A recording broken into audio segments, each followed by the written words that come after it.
Good evening and welcome to the Winchester Select Board meeting on Monday, December 11th, 2023. I'll open the meeting. My name is Rich Mucci. I'm the chair of the Winchester Select Board. With me this evening are Vice Chair Anthea Brady, members John Fallon, Michael Betancourt, Michelle Pryor, and Town Manager Beth Rudolph. We are going to start right into our public session, so we're going to go with acceptance of donations first. Move that we accept with gratitude a grant of $2,500 from the Mass Cultural Council to the Recreation Department for the 2024 concerts on the Common. Second. All those in favor? Aye. Move we accept with gratitude a grant of $33,000 from the Mass Cultural Council to the Winchester Historical Society for the restoration of 3 chimneys at the Sanborn House. Second. All those in favor? Aye. Great. Those pass unanimously, and as always, thank you for those donations. Beth, we'll go right to your report. Sure. So first up, I have 2 appointments. So in accordance with Section 4-2B of the Town Charter, I've made the following regular full-time promotional appointment in the Department of Public Works of Timothy Bigelow of Woburn to Water and Sewer Heavy Equipment Operator W12. And I respectfully request that the board vote to waive the customary 15-day appointment period. Any discussion?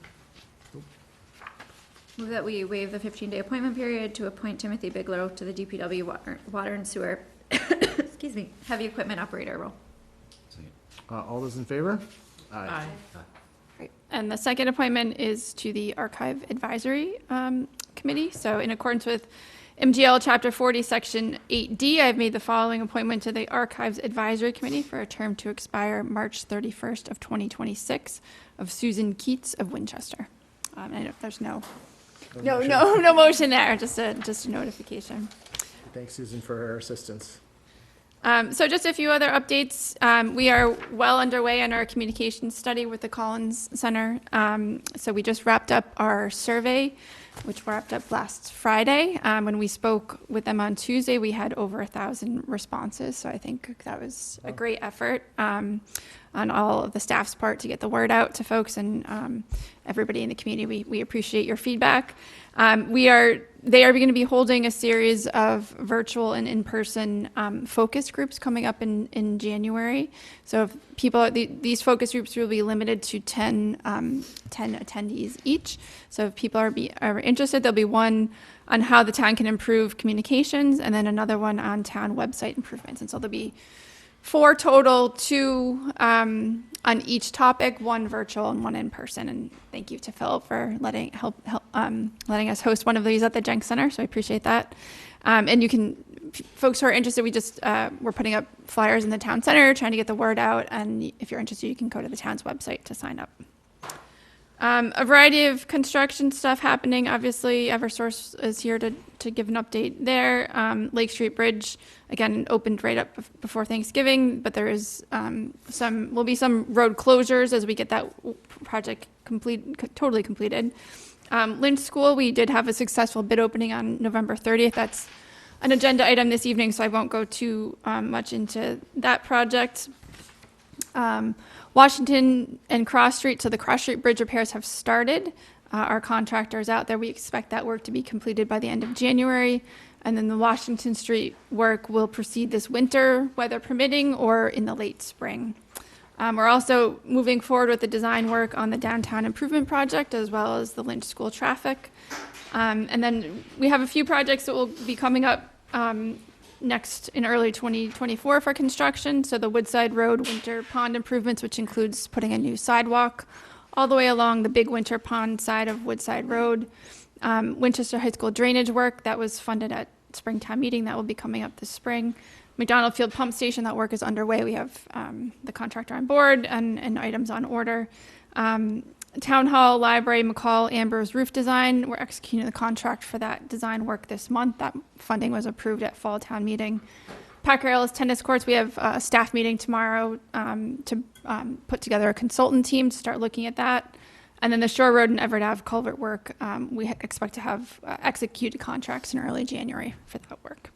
And then I just wanted to mention that the annual holiday house tour, sponsored by the Chamber of Commerce, is being held Sunday, December 17th from noon to 4 p.m. and tickets are on sale at Bookends. That's all I had. Thank you. Great, thank you, Beth. Any questions for Beth? All right, thanks, Beth. Thank you. All right, moving on, at this point, we've reached the point of our meeting where we'll open it up to public comment. If you'd like to give a public comment, I ask that you raise your hand. I'll recognize you, you come to the table, state your name, state your address, and you'll be given up to 3 minutes to deliver your public comment. Is there anyone here for public comment? Come on up, ma'am. Yep, come on up. Hi, my name is Laura Conti. I live at 4 Highland View Ave. Most of you have already heard from me, but I'm here tonight to urge the Select Board to shut down the Eversource 345 construction project on Cross Street for the season due to numerous safety violations that have been going on. My primary concern is the continued blocking of sidewalks by construction vehicles outside of the working hours. This is a time when there isn't supposed to be work going on, when children are getting to school. It's unacceptable not to be able to use the sidewalk on your way to school, as well as parking within 20 feet of intersections, which is also against state law. These are hazards have been going on for months. It's not just McCourt, it is widespread across all the crews. It's happening repeatedly, including the cable pulling and splicing crews, many times setting up before hours, before there's any police detail, 3-4 trucks in a row. It's also happening during construction hours, but beyond the area of the police detail, so coming home from school also is a concern. And it's not limited to the construction workers too, it's police detail vehicles as well, from the sheriff, Winchester, wherever, Medford, wherever police are coming from. So it's not just the construction workers, it's across the board. I saw the December 8th update where cable pulling and splicing is going to be continuing through January, so this is not something that's ending. This is, they can be working 7 days a week, and this has been going on. It needs to stop. It can't continue under the status quo. It's unacceptable. It opens up the town to potential liability. I've been raising these issues since July and before. I looked in my email. I've written 10 emails since July. And I haven't written an email every time I've seen something. That's like when I've seen it multiple times the same week I've written an email. Nothing has changed. It's time to pause this for winter, give Eversource a chance to figure out how they can address these issues. They can't just say, we're trying, there isn't parking. There's a lot too many excuses. I need action.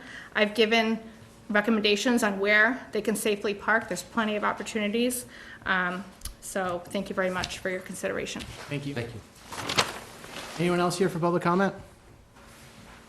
All right, seeing no one, I'll close public comment and we'll move right to our business items. So there was one addition to the agenda tonight, the Eversource 345 kV line update.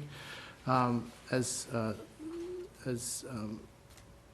our Laura just mentioned, there's been substantial back and forth in the last couple of weeks between our staff and Eversource, substantial concern, I would say, amongst staff about what's been transpiring at Eversource. I think you guys all got some emails today about it. So we were sent some pictures over the last couple of days of some cars and trucks blocking the sidewalks, starting construction early, not finishing construction as they were supposed to.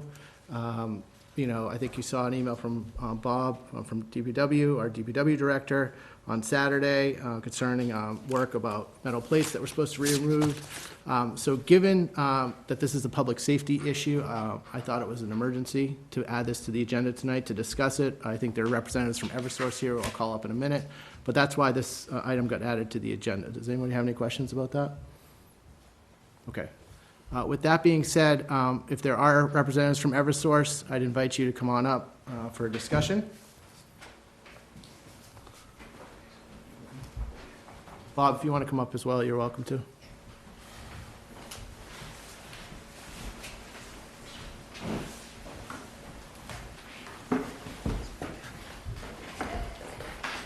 All right, so who do we have? I know we have Trevor McCourt. Who else is with us tonight? My name is Andrew Hogan, Manager of Project Management and Construction. Great. Jason Wright, Community Relations. We got Bob from DPW. All right, gentlemen. So this has been an ongoing issue for several weeks. We keep bringing you in to get updates, and we've tried to put our best foot forward as a town to work with you during this project. I reviewed the contracts that we have. I think there's two operative documents. There's a memorandum of understanding and a First Amendment to the memorandum of understanding. Are there any other operative documents for this project? Not that I'm aware of. Okay. So, we keep getting concerns from residents in the area about your construction management practices. We also get concerns from our staff about your construction management practices. And this has been an ongoing issue for a long time now. And we keep bringing you in here to get updates, and you keep making promises to us, and yet you can't fulfill them, okay? So we've kind of reached our breaking point at this point. At least I have. I don't want to speak for my other members, but this has kind of been a problem. We keep hearing from citizens, staff, that this is a big problem. I've reviewed these documents, okay? It would appear that you are out of contract by at least 2 years, almost, 18 months. This project was supposed to be completed in May 2022, correct? I'm not sure about that, but that sounds right by that contract. Trevor's shaking his head yes. No, I was just, I know it is delayed, yeah. Okay. So the way I read this contract, you are out of contract. You are on borrowed time at this point in time by the better part of 18 months. And all of you have been given a copy of this at the table tonight. We have put our best foot forward to work with you to get this project done at this point. We have made our police available. We have closed roads. We have disrupted traffic. We have disrupted school children. We have done our best to work with you, okay? But we're feeling at this point in time, at least I am, that, there's a lack of management at your level on this project. And these pictures speak to that. We have construction vehicles parking in sightlines of intersections. We have trucks blocking sidewalks while kids are trying to walk to school. This cannot continue. In looking at this agreement, you agreed to use best construction practices. You also agreed that you would not, that you would only go forward if you properly planned and implemented this project in a manner that would avoid to the extent practical, undue traffic disruptions to the town. You're not fulfilling your end of the bargain at this point in time. You're now moving to a second phase of pulling a cable and splicing it, which is, my understanding, part of it is a continuous operation. And we have some serious questions, or at least I do, about how are you going to do this, because we're in the winter months. We're past our street opening time, which I think is November 15th, when that expires. Okay, we're into December, the weather turns cold, we get snow, right? I want to know first, this mentions TMPs, initial traffic management plans. What is the traffic management plan for the splicing, the cable pulling and the splicing for this phase of the project? Does anyone have that? I don't have it in front of me. Okay, is there one that exists? Each contractor is responsible for their own traffic management plan to be approved and utilized for Okay. each of their setups. Who is the contractor for cable pulling and splicing? That'd be Southwire. Do they have this in place? They do, and I will get that for you. Okay. Has our staff had a chance to review it in the last 4 weeks? Because you're putting this all together at the last minute. I saw an email, I think last week, where you asked to work 7 days a week, not during the Christmas week, and you asked for extended hours. Is that true? I believe so, yes. Okay. So with those requests, have there been any modifications to the traffic management plan? I believe there has been, but I don't have that in front of me, but I will get it for you to be certain. Okay. So you've started this pulling at this point, right? So we will be completed if we're able to continue. We will be finished pulling by the end of the week. You'll be done pulling the cable by the end of the week. Done For the entire project? for the entire project. The email that we received last week said you were going to go through the end of January. That's for splicing. Okay, but you still have a setup as part of the, So on the splicing, it'll be far less. It'll be around the manhole only. Right now, we have the traffic management plan for the large rig. You see that trailer that's in there. It's huge for the size of the rails, for the size of the reels that are there. That is going to be considerably bigger, but that will be done by the end of the week. so and- all along Washington and Cross Street, the entire cable pulling operation will be done? We had a meeting earlier today. So to address some of the things you talk about there, We had a meeting with you this morning, and I heard everything that you said this morning. We called a safety stand down because Eversource wasn't happy with what was happening either. You are correct. We have talked to our vendors, and we've had numerous discussions. We met today, and we told them, by no means can this continue. And so we have done the following. The first thing is, we are bringing in another Eversource employee to drive and police the area. That's the first thing. We're adding additional Eversource for being available on Saturdays, not Saturday, but over the weekends. We have required each of the vendors a person of contact to let us know if there isn't an Eversource person directly at that moment, to let us know if there is someone parking in a wrong area. We have told them during that meeting as well. We said flat out, there is no parking on side streets. The email that we got this morning, when I don't know what circle that was. It might have been Andrea's circle. I'm not really sure. There was one that came in. We addressed that, and then immediately we had someone else parked there. So we had addressed that. I had told them personally. I said, listen, if you want to continue this behavior, you can go home. There's no ands or ifs about it. You can take your vehicle and go home, and we'll finish it without them. So we heard you. Far late, I admit that it should have been taken care of long before now. Never should have got to this point. For that, I apologize, but it has taken care of, and we are going to be monitoring it on a daily basis. And we have people that will be driving unannounced to various locations. And if people want to not adhere to what you have for rules, we are stewards in your community. We have to abide by your rules, plain and simple. There's no ands or ifs about it. So that's what took place today, and we will be monitoring it daily, and I will be out there regularly throughout now and the end of the project. All right, so let me ask you this. So you're going to be done pulling the cable by the end of the week. That's what I have been told by Southwire on several occasions, correct? So is that Friday or Saturday? We believe it's Friday, but we'll have to get back to you only because there are challenges that happen when you pull cable if it takes a little bit longer. But we believe it'll be before they leave, which is when they are done on Saturday. While your crews are pulling the cable, where are your crews parking? They can only park in the work zone. They will be mustering at their own facility and minimizing the amount of vehicles that are coming to each site. So if I had talked to them flat out. I said, listen, I have been doing this for a long time. If it's a problem for you to get into more than one, to get into just one vehicle, you can stay home.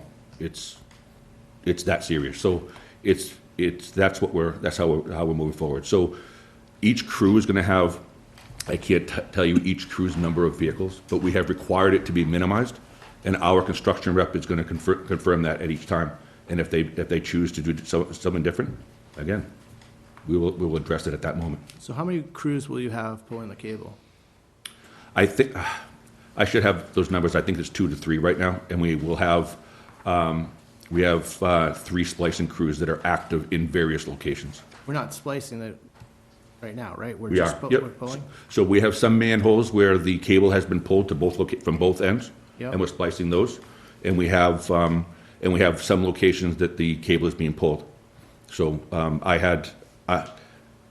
I will get that information for you and share it for you for each location and what our schedule is. So when you spliced the cable on the 115 line, that was like a 24-hour operation, if I remember correctly. Once it started. Once it started, you couldn't stop. Once it started, you couldn't stop. It's a different type of No, cable. it's a different type of cable. So it's not 24 hours. It takes several, I think they've got it down to a couple of weeks for each location. There's 3 splices that have to be made, I believe. So it's a considerable amount of time that it takes. It's not like what you would expect of taking 2 cables, just wrapping them. It's a lot more involved.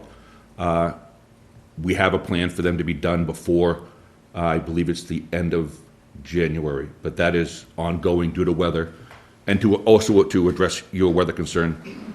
If there is inclement weather, they're not on the road. So let me understand this. They go out and they work on splicing the cable, but they can stop for the day and then start up again the next day. Correct. Depending on, yes. You're not going to have work zones going 24 hours a day. There are some places that they request that to make it move faster so that they can continue that throughout time. If that is something that isn't allowed, then no, they won't. Well, where are those requests made for cross street? That Southwire has made those, and I don't have exactly which locations they are. I think manhole 11, but that's in Woburn, right? That's- Manhole I'm not sure 11, that the yeah, request it's in Woburn, was so made in Winchester. I can get each So if one of I- those so for If you. I understand you correctly, what you're telling me is you have teams pulling cable now. Correct? They're going to be done by Friday or Saturday. Correct. You have teams starting splicing. What's that? You have teams that are starting the splicing of the cable. Splicing has been going on for several weeks, but yes, Okay. it has been going on. I'm talking about the cross street area. Yep. Okay? And that they can stop and start during a normal workday. That's my understanding, correct? Okay. But they're gonna be done by the end of January. That's what our schedule has. We are bringing in additional splicers if at all possible. And our goal and what we've told Southwire is, by no means can you overburden one community, whether or not it's Woburn or Stoneham or Winchester. So the idea is to have one or two splices crews in two manholes in one community or one manhole, whatever the case may end up being, and share that burden because it's not fair to have it all in one community. Okay. So are splicers actually in Winchester now? Yes, Okay. So they've started in Winchester. yes, Okay. Because I hear you talking about other communities. yep. Okay. And when they show up to this job site, they're supposed to be carpooling, and they're supposed to be parking in the work zone? Is that what you're saying? In available parking areas, whether or not that is on that individual street, they're not allowed to be parking on side streets. So when we're talking about our street, it's Cross Street or Washington, which are two major streets. So are they gonna be parking on those streets? If it's in the work zone, that's what we're trying to make sure that they can do, yes. Okay. And they're not gonna block any sidewalks? We have told them flat out, and I had that discussion with them earlier today.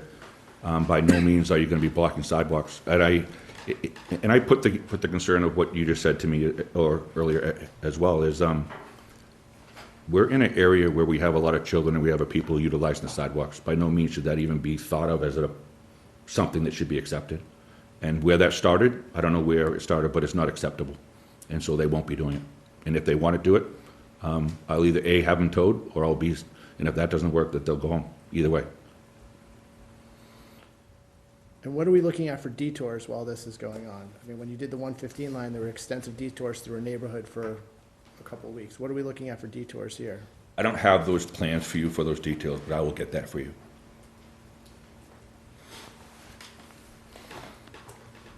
So you're gonna get me an updated TMP? Schedule, TMP for each, from the contractor, yep. You're going to get us the details of what any potential detours we're looking at. Are you taking a break for Christmas? So all crews will be leaving, Southwire definitely will be leaving on actually this weekend, they'll be gone by the 18th. And then they'll be traveling back at the beginning of January. I think it's the 3rd or 2nd, but I can get that for you to be absolutely certain. Where's Because Southwire? that has been They're an flooded. out-of-state contractor, right? That is correct. Where are they from? So Southwire is bringing in crews from various states. But I can get where each of those vendors are from. And when they come back, what is the plan for snow? You said they're not gonna be on the street, but what are we That- looking at? They're not allowed to work if it's snowing, like it's not even so We that's get why. a foot of snow, are they gonna be off the road for a couple of days? What do we, when you say they're not allowed to work, If it's a foot of snow, we will ask what you want us to do. That's what we can do for you. I mean, it's not, that amount of snow is gonna be a problem, right, for communities, and we can have that discussion. I'm happy to have that discussion with you.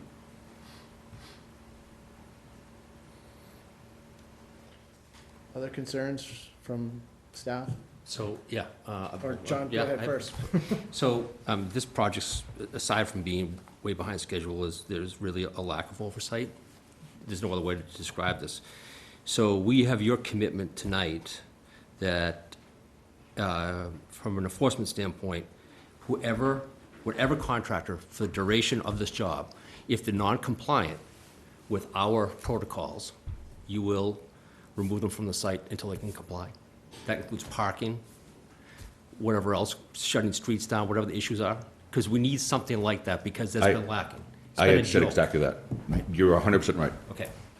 The second thing is, when it comes to parking on a job site, is for employees getting there. So whether it's Bob is going to say, that's a good spot to park, because I have a question, hey, they're going to park within the job site. Well, is that in someone's front yard? I don't know where that is, and it seems like this has been a problem, and I'm like, why is this such a problem? I mean, to get along with the neighbors, we've got great neighbors, and so now I want to understand that. Does Bob have to show up every day and go like, you can park there, and we have a sign off, or how's that going to be managed? So we have an Eversource employee that will be checking, and first of all, they can't be in people's yards. They have to be in the right-of-way. They can't be in people's yards. They can't be blocking driveways. That's 100% unacceptable. So if they do that, then we have them towed, right? You told us tonight you'll have them towed. We can definitely do that if that's something that we want to do. Well, how are you going to solve the problem? So the first thing is, I mean, you find the person and ask them to move, but if they don't move, you can't find them. How long does that go on for? Does it go on for the entire day? Because it's not going to. So what's the solution? so our solution is to remove them from the job at that point. Remove the car, remove the vehicle, and, If that's something that we have to do to. You have to do that. Yeah, and that's fine. okay. I mean, unless someone feels differently, but, I mean, it's been a problem. It continues to be a problem. The neighbors have been extremely compliant Yeah. and generous with their time, and now they're out of patience, and I think we're out of patience, and we're like, okay, so now Fully brought this understand. on. Fully understand. It should never have gotten to where we're at. Right. And I fully agree with you. Okay, thank you. You're welcome. So,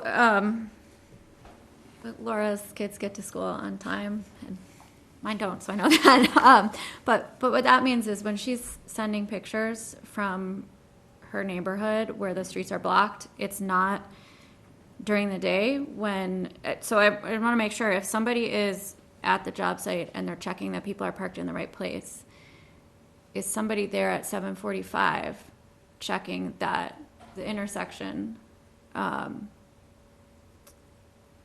intersection that in those photos that's blocked, or the sidewalk that's blocked and the Cross Street Bridge is open before the workday starts? Because part of the problem is that,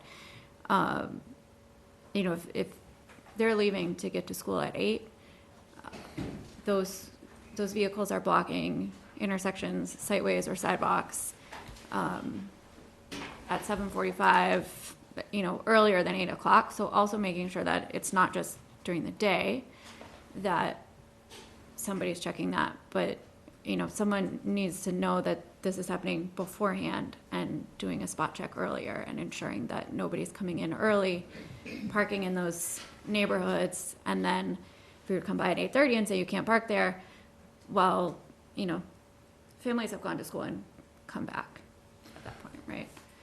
So part of the message that we sent today was there is no staging. Meaning, if you're going to get up out of bed and you can go to work, you show up at 8:30. You don't show up before and just wait to start the work zone. You muster off-site, you muster somewhere else. If that's your hotel, if that's wherever that is, that's what you do. And at 8:30, everybody has a GPS, everybody has a way to look at it and say, listen, it's gonna take me 15 minutes. I can leave where I'm at to get to my site at 8:30 or 8:35. So yes, we have addressed that. And those pictures that came out were frustrating enough because I know for me that if I was looking at that vehicle that was blocking that driveway, I think I probably would have been a little bit less polite seeing that person. So I definitely hear you guys. Michelle? I'll go next. I don't know that I have much more to add that my colleagues haven't added, but I guess I'm rather surprised that you're surprised that it got to this. You were here 2 weeks ago. We talked specifically about parking on side streets, and I think the next day, maybe, we got an email from Ms. Conti, or 2 days later. Here's a car on my side street. Here's the end of my side street. There's the curb. Here's 2 trucks. Literally within 48 hours of a meeting just like this. And I don't know what's happening in your organization that it's not escalating to you the level of concern that's been expressed for months here. So I think you might need to figure that one out outside this meeting, but I'm not quite sure I believe that this is the first you're hearing of the seriousness. We literally had this conversation 2 weeks ago, and we got one of those pictures. I could have taken that picture probably every other day, but we got a picture 2 days later. Probably, so not that we didn't believe the complaint, right? Cars are parked on the side street, but it was like, oh, here's 2 trucks. That wasn't the crosswalk, but that was how can you turn in, how can you turn out, cross street's busy. So all I'm gonna say is figure out your own internal communication and protocols, because that's unacceptable. The behavior is unacceptable, but the delay in reacting and the lack of awareness is really hard to believe. But that's all I'll say on that. Yeah, I don't have too much more.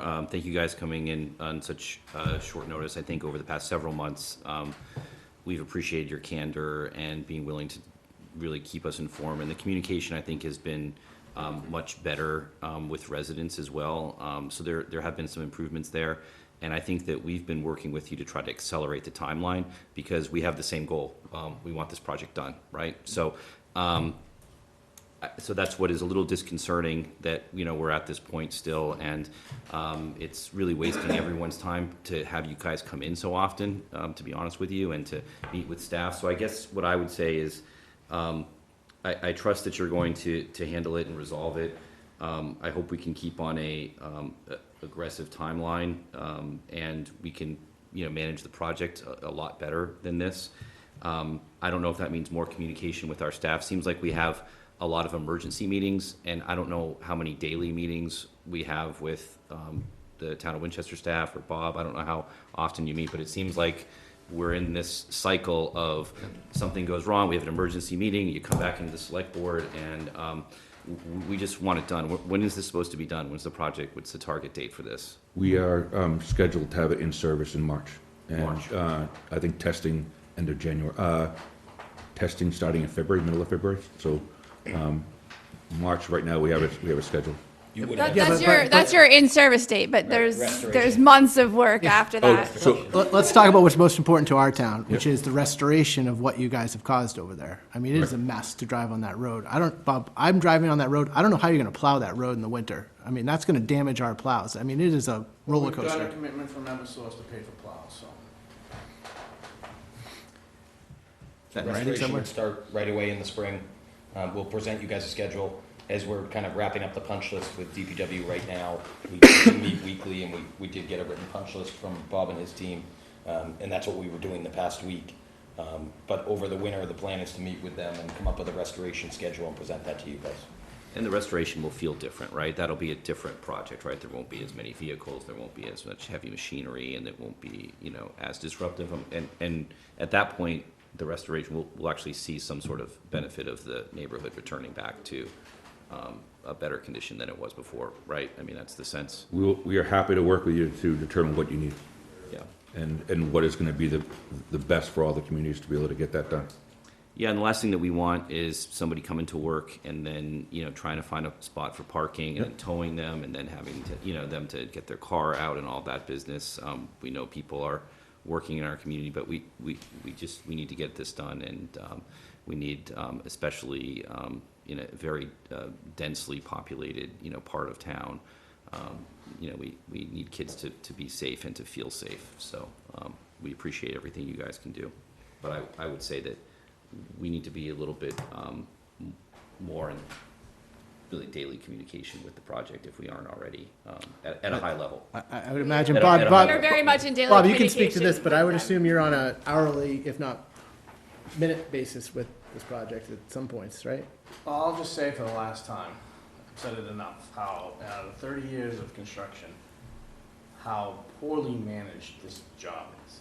So this has gotta be a $100 million job, if not more. We all meet once a week for a construction meeting, and that's the only time any of these representatives are in town. There's nobody on a higher level from Eversource overseeing this project. So they're spending all this money on construction, and they don't care what's going in the ground.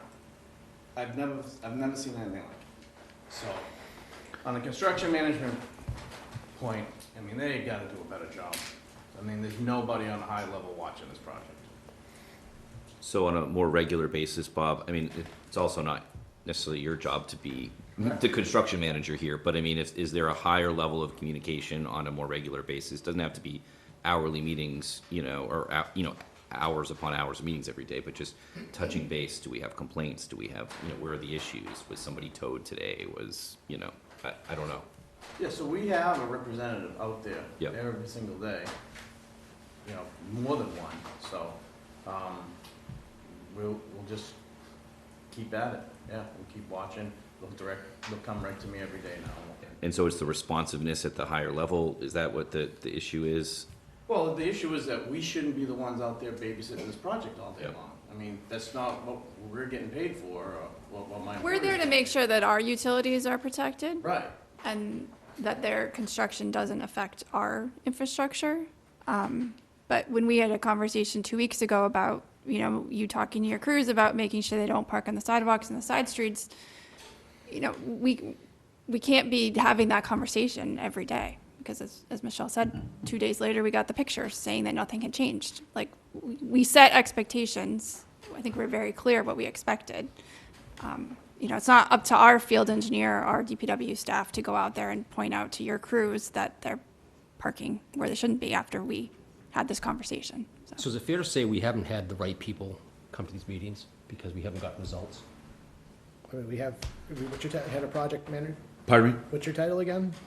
Manager of project management and in construction. So I was hired in August, and I believe we have the right team. I believe that sometimes the communication isn't being thought of as being important enough from various individuals, whether or not that is a certain title or whatnot throughout the project. That is exactly why we had our stand down today, because somewhere along the line that communication wasn't happening. Whether or not that is me calling a director of one company and it's not happening, or whatever the case may end up being. And that's why we came together as a team today and said, listen, the fact that we had to have a meeting this morning is not acceptable, like what you were saying in our call. So that was heard crystal clear, and that was made crystal clear in our meeting today. Who is this additional Eversource person you're bringing in?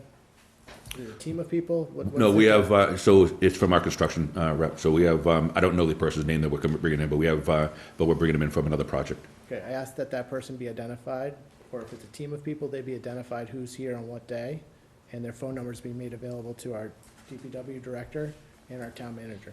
Yep, so we have two all already that they already know of, and we will communicate that. We'll add the additional construction staff as well. So the board, we had a meeting with town council today this afternoon. Jay was reviewing the documents. It's clear that what have all been talking about and hearing, may rise to the level of a breach of these agreements. And certainly, town council is willing to investigate that and also, put something in writing, just to note, our position. It might be wise to do that. Well, they're from a town regulated by the standpoint. Public Utilities Commission, right? Yes. Yeah. So is there a complaint that you can file with the Public Utilities Commission talking about the ridiculous, disastrous management of this job? I mean, we can have town council look into Yeah, both. if Jay could do that, I think that'd be helpful.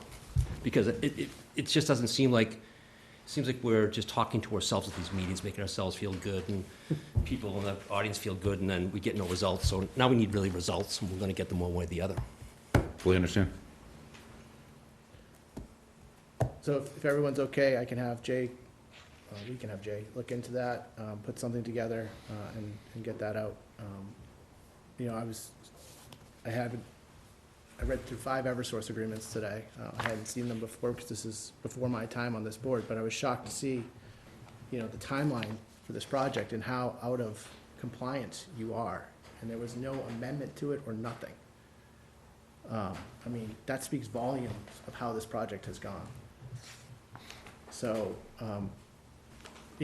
get the work done this week. Constant communication. Let us know who those additional Eversource people are. Get us those TMPs Will do. that are updated. Yep. And also, I want a concrete plan for the winter. If this is going to continue on during the winter, I want a concrete plan about how you're going to deal with snowstorms, get input from the staff of what works. Because my fear is, you're gonna be in the middle of a long operation over there, and, we're gonna get, a blizzard warning or something like that. And what do we do at that point in time? They won't be on the street when there's a blizzard. Well, I mean, that's like, listen, I've heard a lot of things at this Yep. table from these people right here and in the back and in the back right over here, and they all are smoke and mirrors. Please get this done correctly. We are at our breaking point. We are now involving town council. You are on your last warning. understood. McCord is done at this point, right? You only have restoration work to do in the spring? Yes, well, all the plates are off across the street. Tomorrow, we're gonna be removing silt sacks from catch basins, which is non-invasive. We were gonna go demob from the Washington Street yard and just get all that material out of there, if you guys are okay with that. Maybe put some temp mix down, and if there's any areas DPW identifies that need to be reworked, they would be reworked that same day, no road blades. But we may, if DPW has a couple areas they want us to cut out and repatch to make the road more drivable, we would do that. I've committed to Bob, we're done with the civil work, with the underground work, but I've committed to Bob that we're not going anywhere, we're around, and we'll be here if there's a complaint, or if something settles, or if there's something we need to address, we'll be there. So I asked you to work with Bob, and he's shaking his head yes, so. Yeah, no, all the destructive work is done. Okay. And you're also gonna get us, if there's gonna be any detours planned, a plan for those and how we're gonna Correct. deal with those. So you've been going through our police department to get details and construction work hours as well. I'd like to see, the town manager's office and DPW be, CC'd on those communications, and also be given a plan for the next month in order to make sure that everybody's on the same page and everyone's aware of what's going on. And to our residents, I mean, I'm sorry, I don't know what to say to you at this point in time. We're this far along in the project. It's, been in the making for 10 years or so, I would guess. Mike might know. A little while. It's, just keep telling us, and if we have to shut it down, if we have to take evasive action, we will. I mean, that's all we can do at this point in time. They seem to be, gonna finish a big piece of it this week, and then see where we go there. Anything else? All right, well, thank you. Thank you Thanks, for coming in. guys. Appreciate Thank it. you. By the way, I'll Thanks. be Thanks, there, Bob. tomorrow's Tuesday. I'll be on Cross Street tomorrow, driving up and down on a couple of different runs, so, I say this every time we leave this room, and I'm always amazed at what is going wrong on Cross Street on the next day after a meeting, so, hopefully tomorrow you guys can get it right. Appreciate that, thank you. Thanks. All right, Don't get your car towed, though. Park inside, so he's the first one. that'd be ironic, right? Senior Work Tax Abatement Program. Come on up, Philip. I apologize for keeping you waiting. Sometimes emergencies arise. I apologize, though. Thank you. Thank you for coming in. Thank you for the information in our packet, always informative. Thank you for your leadership on this issue every year. I'll turn the floor over to you if you have anything you want to add to this. It's somewhat self-explanatory, but the program is for some people a lifesaver in the sense that it provides economic security that residents can earn an abatement, and now we clearly call it an abatement. It's always been an abatement, but for some reason I never call that, and I'm not an accountant. So the program's been slightly changed, but every year you have to modify the income limits as well as the property assessments, and because the property assessments in particular keep growing, the 10 current workers we have, according to the assessor, they wouldn't even be able to qualify for 2024, and now we're doing it on the calendar year. So it seems to make sense to increase, and this was Dan's recommendation, as well as I suggested to also increase the income slightly because Social Security is issuing a COLA increase in December. And hopefully we'll be able to even recruit some more residents to participate.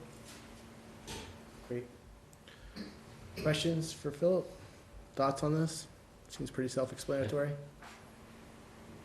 No Needed. questions. All right. Hearing no discussion, is there a motion? This is motion to approve the amendment to the Senior Citizen Community Service Reimbursement Program. I think it would be. I think it's just the two pieces, the two bulleted items at the end of Yep. the.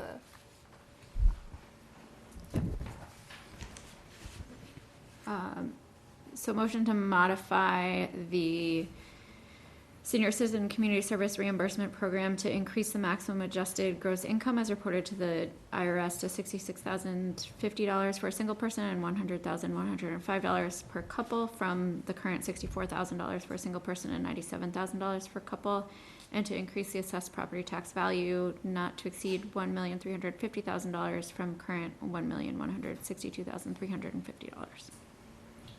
Is there a second? Second. All those in favor? Aye. Aye. Anyone opposed? Passes unanimously. Thank you, Thank you Philip. very much. Thank you for your time. Again, I apologize for the Thank you. delay. All right, we have one committee appointment to the Audit Advisory Committee.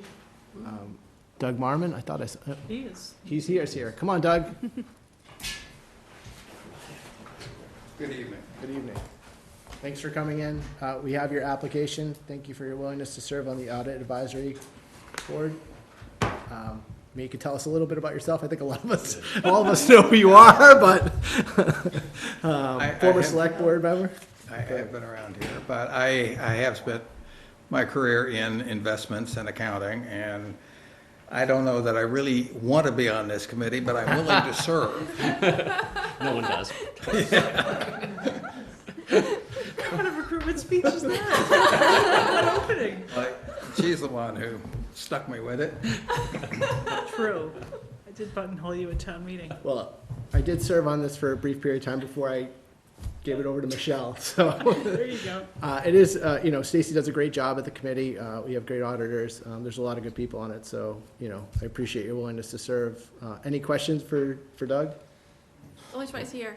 It's a really nice- No, thanks, Doug. It's helpful to have someone with your expertise be, involved in the committee, so we appreciate it. You need a committee like this. Yeah. And somebody's got to serve on it, and this level of detail is less obnoxious to me than it is to a lot of people. So Fabulous. I think I'll be able to smile my way through it. Yes, you will do great. Very good. Very grateful. So hearing nothing else, is there a motion? We got to get him before he takes off. Real quick, motion to appoint Doug Marvin to the Audit Advisory Committee for the term to expire August 1st, 2026. Second. All those in favor? Aye. Anyone opposed? Hearing none, it passes. Thank you, Doug. Thank you. It's So too that's late one now, more Doug. friend, Yep. Doug. You're in. You're in. One more. Thank you. Thanks, Doug. Okay, next up, we have water sewer rate discussion. I see Matt, I see Jimmy, and come on Proud up. tonight. Look at that. So I think you're gonna have to give this talk at town meeting again. Oh yeah, I'm really excited for this. I saw the memo and I was like, let's see what happens after all the rain we had this summer. We will talk about that. Thank you all for being here. Thanks for having us. Thanks, Ben. Unfortunately, this will be Jimmy's last water and sewer meeting, That's not true. study meeting. Jimmy. Come on. Retiring from When the are you town retiring? Come after. on. Jimmy, how many years have you worked for the town? About 37 and a half. When are you retiring? February 27th, I think I said. Well, thank you for all your work Thanks, Jim. over the years on this. We Thank you. appreciate it. You will be missed. Yeah. Everybody's clean drinking water can thank Jimmy for running the treatment plant for many, many years. Yeah, yeah. Okay, good evening, everyone. Matt Abrahams, happy to be before you again to talk about water and sewer. This is what we're calling a mid-year update. As everyone's aware, we set the town sets rates during springtime. This select board, as the process has gone the last few years, adopts or supports a rate plan as presented, and then the rate to be for that upcoming fiscal year is part of the town meeting warrant and ultimately is voted. Tonight is just an update on where things stand, thinking about the last spring, and then fast forward about 6 months from then. And as was already mentioned, this past summer, the warmer months was quite rainy, as you're aware, and that obviously has an impact on water and sewer revenues. We will cover that. So you should have received a detailed report related to this analysis. Tonight's presentation is a little bit more high level than that, but we can get into the details if you'd like. Rate study and review. So this slide is taking a look back at what we were talking about last springtime as rates were being discussed at that point in time. Certified retained earnings, the most recent certification at that point in time was $1.56 million, or about 12% of the expenses for the fiscal year. We were looking at large projected deficits without rate action. Now, it's important to highlight without rate action there, because this board has approved rate action each of the years in the recent past, so it's unlikely that would happen again. But just to show you what it would look like, we were looking at $1.6 million annual deficits on average for the 5-year period that we were looking at, FY24 through FY28, and that meant that retained earnings would deplete rather quickly.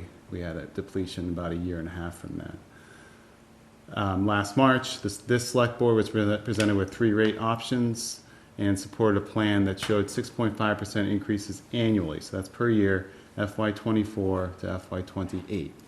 And I want to highlight that that was consistent with the rate plan that was supported 1 year prior to that. That by adopting that plan, those projected deficits changed from those 1.6 million annually to about $287,000 per year. So that's the additional revenue that was projected, shows that difference. And that 6.5% rate increase was adopted by the town in May of 2023 for this fiscal year, FY24. And this was our table and graphs that we usually present to the town at the time, showing the 6.5% increases and what we thought retained earnings projections would be in that graph on the bottom left. And there's also a user table here as well that we like to show, because sometimes we like to focus on the dollars rather than the percentages. And that shows what the dollar impact of people's bills are, sample users. So you can see the blue line, the orange little graph there, the bar there is the target of 8% to 10% retained earnings, and the blue starts above it and went underneath it, but started trending back towards it with the 6.5% increases that we have in here. So that's last spring. Now fast forward, at that point we didn't know what FY23 was gonna end up looking like, although we had a decent idea at the time. FY23 ended with surplus of about 400,000, in large part to a dry summer of 2022. So think back not to this past summer, which was very wet. The prior one was extremely dry, and there was a lot of water usage for that reason. This town does have a lot of outdoor water usage, so we see fluctuations in that based on weather patterns. So we had it projected at 384,000. So our projections were close to that. Certified retained earnings, the most recent certification, so this certification took place in the last few months, $1.93 million, so it went up since the prior one, about 15% of expenses, and we don't have to get into the projections too much, but our projections were close to that as well. But if we look at the graph, that's the retained earnings graph over the last few years, and we have the orange there as well, so you can see the target. You can see that it fell off around FY20, and then it went way back up. That spike upward was the timing of the service charge increase, and also that was a very dry period. Also, it was the COVID summer when everyone was home. So went up, then went down a little bit, because you'll see on the upcoming slide that we've had some extreme weather the last few years, and you can kind of see that with the up and down here the last few years of the retained earnings projections. And here's that graph.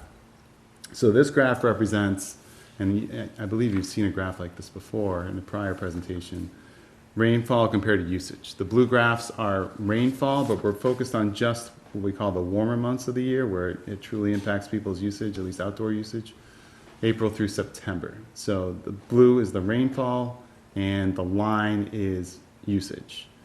So let's focus on the last 4 years, and that includes this past summer. 2020, very dry year. Usage was way up. 2021, extremely wet year. Usage was way down. 2022, very dry year. Usage was way up. And then this year, very wet. Usage was way down. And if you look, this is covering I think a 14 or 15 year period. The last 4 years, we've had 2 of the driest years in the last 15 years, and we've had 2 of the 2 wettest years in the last 2 years. So we've had some pretty good extremes the last 4 years, a little bit of a roller coaster ride, so to speak. We haven't had what we call an average year in quite some time. All right, so now let's start thinking about what we think FY24 might look like. We now, at this point, have the benefit of knowing what the first 2 billings of this fiscal year have been, and we are seeing usage way down from the past 2 years. So even if we look back 2 years, which was also a very wet year, usage is down from then. So 18% compared to last year, the first 2 quarters of billings, 10% if we compare this year to 2 years ago. That's just usage. Billings, first 2 quarters, $3.65 million of what was billed. Last year it's $4.5 million, so that's a pretty big drop off. And 2 years ago, $3.7 million. So it's even less than 2 years ago, and let's consider the fact that there have been rate increases the last 2 years. So rate increases went up 3.5% and then went up 6.5%, and 24 is still less than 22. So that's a little bit eye-opening. Projected user charges revenues, we're looking at 9.16 million. That's our latest projection. We had it as it's 6.16 million. We had it as 6.57 million when we did the rate study in the spring. So that's an adjustment downward of about $400,000. That's not a small number.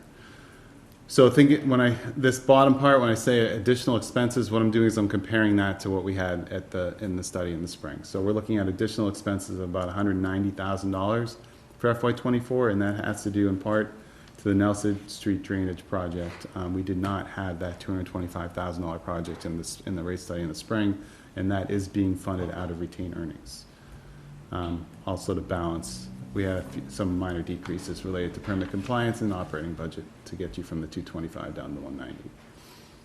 Wasn't there going to be another MWRA assessment this year? We talked about it last year, and that, watch out for next year, you're going to get smacked with another one. Is this baked into these numbers? Yeah, I was going to mention it when we got to this slide. Yep, and just so you're aware, there is an assessment every year, but I think you're talking about a high assessment or high increase. Yes. Yep.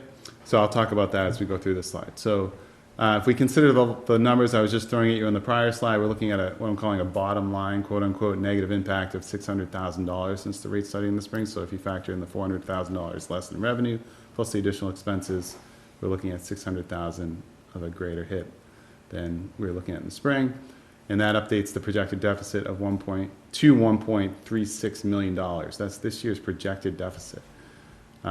We had it as $765,000 in the spring. So we knew in the springtime that there was going to be a large assessment, and it has to do with the fact that there was that really dry year, but also, and I know DPW staff can speak to this better than I can, but one of the reservoirs was down at that point. So there was more of a reliance on MWRA water than in your average year, and you had the very dry year. So it was almost like a perfect storm. So I know we talked about that maybe the last time I was here. So we knew going into 24 that the expenses were going to be way up. But usually with the MWRA, it's kind Is that of, based on a 3-year average? that's the That's sewer sewer. side. Sewer. Yeah. Water is just based on 1 year look. No, it's 1 year. They say 2, it's 1. It's 1 year. Yeah. So, yes. And I don't have it in front of me, but I actually think that the MWRA assessment may actually go down for the next fiscal year from where it is in 24. It's just the way that it works out. Just you see those flows, those spikes, especially with, as we just mentioned, the extreme weather patterns that we've been looking at. That's one good thing about not using a lot of water. Yeah, yeah, but you don't see it until a little bit later on, right? Okay. It's the next year you see it. Okay, so updated retained earnings projections, 837,000. That's what we're projecting that you'll have at the end of this fiscal year at the next certification. That's 6%.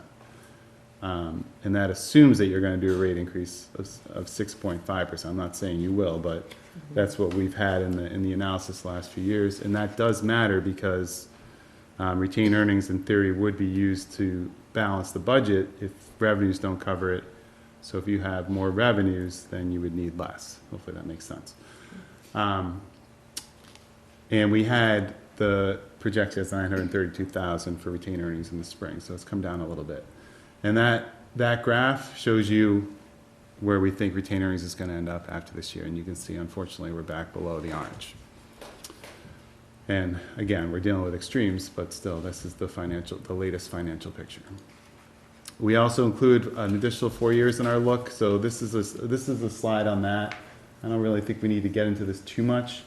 But we have come down on some of the expense projections. We did speak with Weston and Sampson recently about MS4 permit compliance, and we were carrying expenses higher than what they are now recommending. So those have come down in the outward years, and also a few other minor adjustments. I'll just mention for the MWA stuff, or the MS4 stuff, there's a lot of unknowns because we're at the end of a permit cycle, and EPA hasn't issued the new draft permit, so we're making guesses about where we'll be, but it's subject to whatever the permit requirements are in the next cycle. Yes, so we're carrying what they've recommended, but that could change. I think that's what Beth's point is there. So we are going to show you a slight adjustment to the recommended rate plan, but it's not a major one, it's just slight. And again, this is all projection based. When we're before you in the spring, it could be different based on the latest information at that point. And we will do an update to the analysis, but now we're up to 6.75% per year. For the next 4 years, we were at 6.5 as a recommended. So that's just a very slight adjustment, and it could easily come back down. But that's based on the latest analysis, and you can see the updated graph is showing a very similar shape to what the one did that I showed you prior.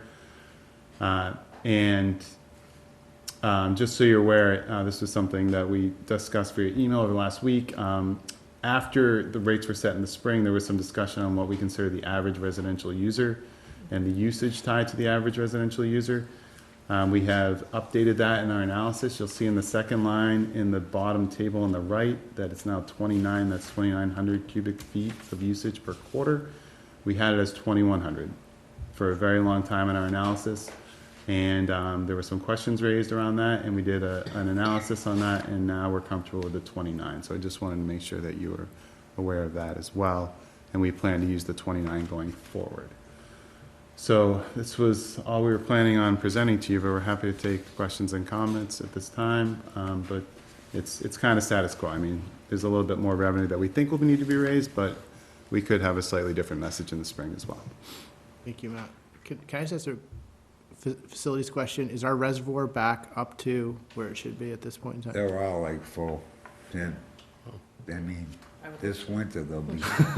Yeah, it's like spilling out onto the path. It's sell water to other people. Last night helped too, so, okay. Yeah, 2.5 inches. Anyone have any questions for Matt? I do. Yes. I have two. So the 0.25 increase, so $142,000 over the next 4 years is like $33,000 a year. And I realize we're not committing to that number until we see what we were in the spring. So I think over a 4-year period, that's not that significant a deficit to fix, whether we decide as a board to move it in FY25 or wait and see how the summer goes. But I guess the question I have for you is why, a couple slides before, was the revenue related to user charges was down. Why is that? If the user charges, you're connected, you're a user, we charge you whatever it is, $30 or something. Why are we seeing fluctuation in that? Do we have fewer users? Or are they just? It's the resident use. I don't mean to answer for you, go ahead. Are you talking about what we were projecting the user charges number to be at, the total, like the $6 million It's number? not the user fee? If you go back a It's couple a of slides. I thought it was comparison the of user the time fee. period. Yeah, user charges are between the- actually the water bills that go out. Okay, So it's probably this slide right here? yes, user charges revenue. So that's not the user fee, that's water Yes. usage? Yep, so this is the town billing its customers for what they use Okay, and the money that's collected from that. We have a service charge, the Service charge. $30 you're thinking of. So Yeah. that's what I was thinking Not of. use Not fee. use, not service. Service Okay. charge, thank And the you. reason why it's down is because of usage has been down, mainly Right, because start outdoor watering water their usage has lawns. been down. People didn't need to water their lawns this year as much. But if or you look, if really you go to at all. the graph, I don't know how to go backwards on the slides. Does anyone know? you can use the arrow. Yeah. Oh, there we go. Okay. So if you look at 2021, the rainfall was a little bit higher, but the usage is actually less in 2023. I thought that was interesting. Mhm. Like, Yeah, Yeah. definitely. and that kind of explains when you said, you know, we've had rate increases, but we collected less money, but the usage is down significantly between 21 Yeah, and 23, the which reason is could be, and interesting. I think but Jimmy might be able, yeah, I mean, he might be able to speak this better than me, but I think if you go back 2 years ago, the warmer months started dry, and then it got very wet, like in the July timeframe through the Yep. rest of right. the Yeah. summer. This summer, it was basically all the way through. Yeah. Yes. Yeah, I think people are back at work, they're not, yeah, there's a lot more just normal movement. People going on vacation, they're not home all the time. Yeah. Everyone went to Italy, Watch the Ryder except Cup. for me. That was my question. It was the wrong understanding, so That's thanks. okay. Now you understand. Thank you. Any other questions? Just a couple questions. You know, my only concern with the kind of wait and see approach for us is that it hasn't always, you know, worked out well for us, you know, and we need a way to communicate to residents that we're planning pretty high increases year over year as part of this plan, and I think that we've been trying to mitigate that a little bit by shaving 0.5% here and, you know, adding 0.5% in, you know, later, you know, terms, but it doesn't seem to be, you know, we're not able to keep our head above water here, and I don't know what that looks like for us long-term, and we've been doing a lot of capital investment there as well, so I don't know if that's going to, in future years, decrease if we're taking care of really major capital investments without, you know, the same demand in the future. I just don't know. I mean, it's a lot to tell residents that we're increasing their bills 6.5% at least every year, and that's not enough, right? So, and not everybody's probably watching tonight, you know, in the town to understand that it's really just rainfall for us, and that's our revenue that's determinative. So there's really nothing we can do about it, but it's a lot. I mean, it's those bills have been pretty high. So I don't, going into the spring, you know, already we've got a lot of expenses that we're putting on residents, and so I'm just concerned we probably have to make an increase. I wouldn't, that's substantial in order to keep up with the deficits, and maybe in future years if we get, you know, dry year, everything, it's it works itself out. But the dry, you know, the dry years, then that even feels, you know, worse in a way to residents, right? Because their bills are higher.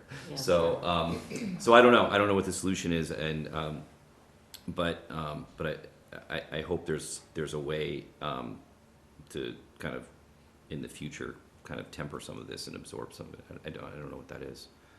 I wish we did too. Yeah, but we've been doing, you know, substantially more, you know, capital work there than we have Yeah. historically, right? A lot of debt. So Yeah, and it does factor in the South Reservoir Dam project, which, you know, hasn't been borrowed. We're still in the design and permitting phase. We will be coming to town meeting in the spring or fall for that.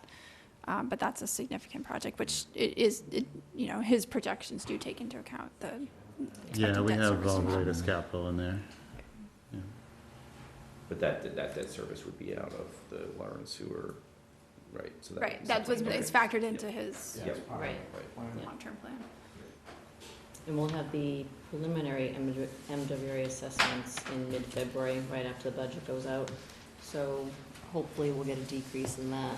Yeah, I don't know how much it will offset anything dramatically, but I'll know that mid-February. Take $33,000, I'll be happy. Yeah.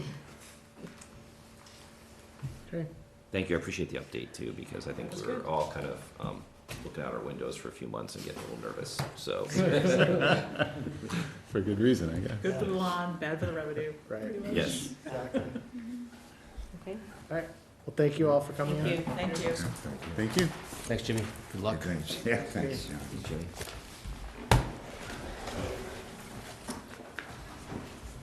Right. Next up, we have this is the time of year where we start talking about our outdoor dining policy. I believe that.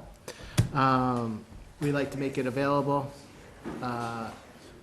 for our merchants, for restaurants to take right after Christmas holiday, and then kind of turn it in February. So I think staff can consider it and then be voted on by the board. So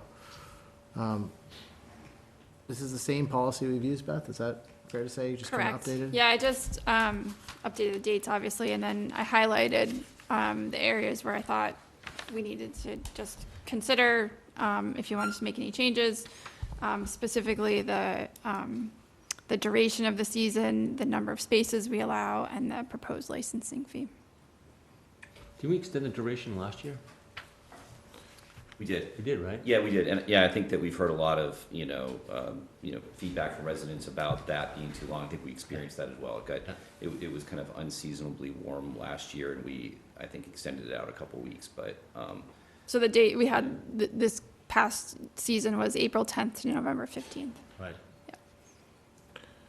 So I think there was some feedback from some businesses in your in your emails. So these are the three things that we've kind of, tossed around over the last couple of years: fee, space, and time period. This is the first time this is before us. We don't necessarily have to vote anything tonight, but just kind of get, a consensus, and then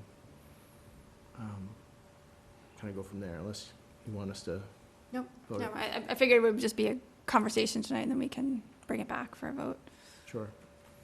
So let's start with, let's just take these in order when I see them in. So duration. So we had April 10th to November 15th last year. I think the feedback we've gotten from merchants is that was kind of too long. So I don't know if people have alternative ideas. I think I've heard everything from May 1st to October 1st to, mid-April to October 15th to November 1st. So I don't know what people's thoughts are at this point in time. Just by walking through town the middle of October through November, rarely did you see people sitting outside unless it was, unseasonably warm.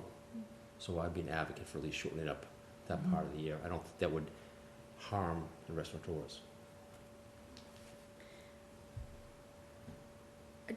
I'm just trying to recall when we said April 10th. Was that just the allowance to begin to set up? I think we gave them up to 2 weeks to set up. Yes, they were allowed to start setting up April 10th, and then once they were set up, they were allowed to start using the space. But they had to all be set up, within 2 weeks. Right.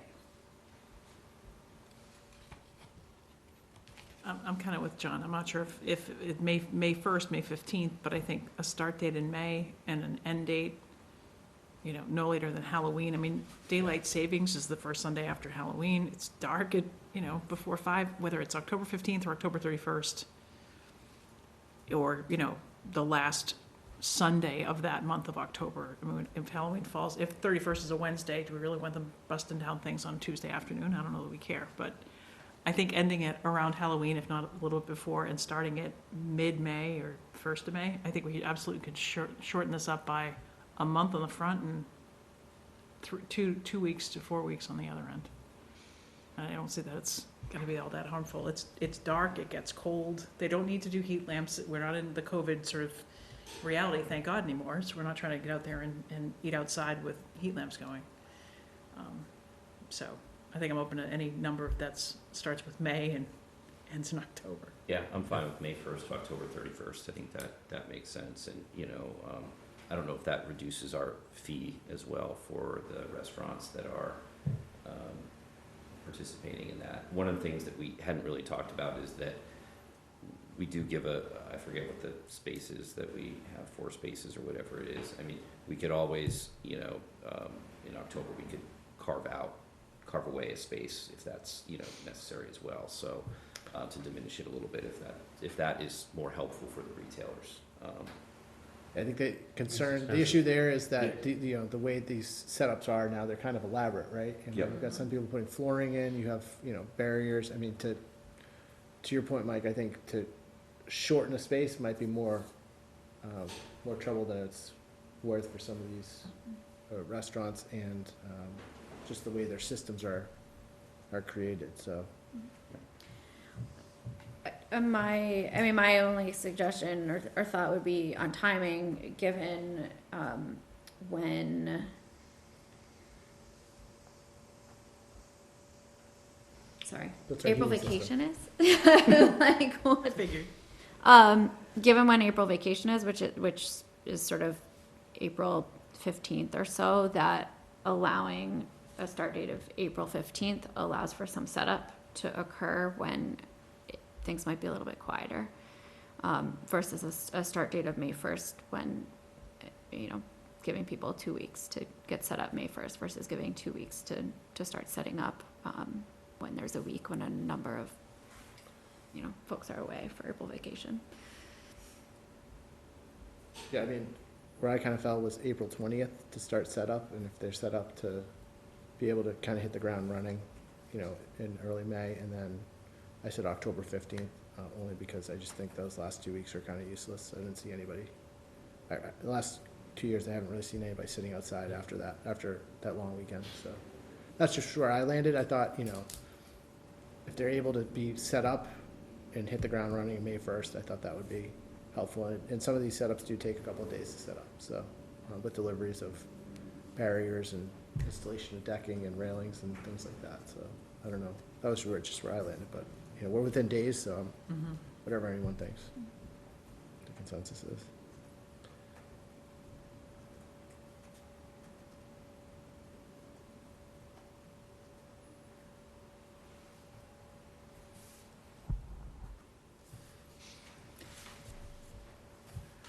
But we're not voting on this tonight, or we are, or it is? We're not. We're not. Okay. I mean, you can't, if you There's want nothing to, but stopping us there's if we're all in agreement. No, I mean, we can. I saw Dana's noted, so I think, I think she did a, quick survey, but we haven't heard from the chamber formally or from the Yeah. retailers or restaurants, so it'd be good in that time Take it to up see. next week. Because we're just kind of spitballing here, I mean, we don't really, know what works and what doesn't necessarily on their end. Okay. So do you want me to send something formally to the chamber, or? I don't think that's, I mean, I think maybe get something drafted, you know, finalized, and then we can kind of see it in paper Sure. and kind of get that out. So for duration, what do we want to have, Beth? Kind of finalized. Let's look at some dates for next year. We don't have our 24 calendar yet. Please, Warren, clear a place to order, Ryan. He'll be here with. Ryan, can you get us a 2024 calendar? Yeah, it'll be tomorrow. Maybe this week. All right. So May 1st is a Wednesday, Wednesday, so we could start April 29th. or 28th on the Sunday, it doesn't matter. 29th, sure. I think we don't want setup Let's set happening up on a on weekend. a weekend when nobody's On here. Monday, They usually do it on 29th. Mondays, they usually set up Yeah. on Mondays. April 29th. Okay. So setup can start on April 29th. It doesn't stop anybody from serving April 29th if they can Right. get it done in a day, but they can start. Yep. And then, so October 18th, I guess we probably want to go through a weekend, so 20th. October 20th would be a Sunday, or October 27th.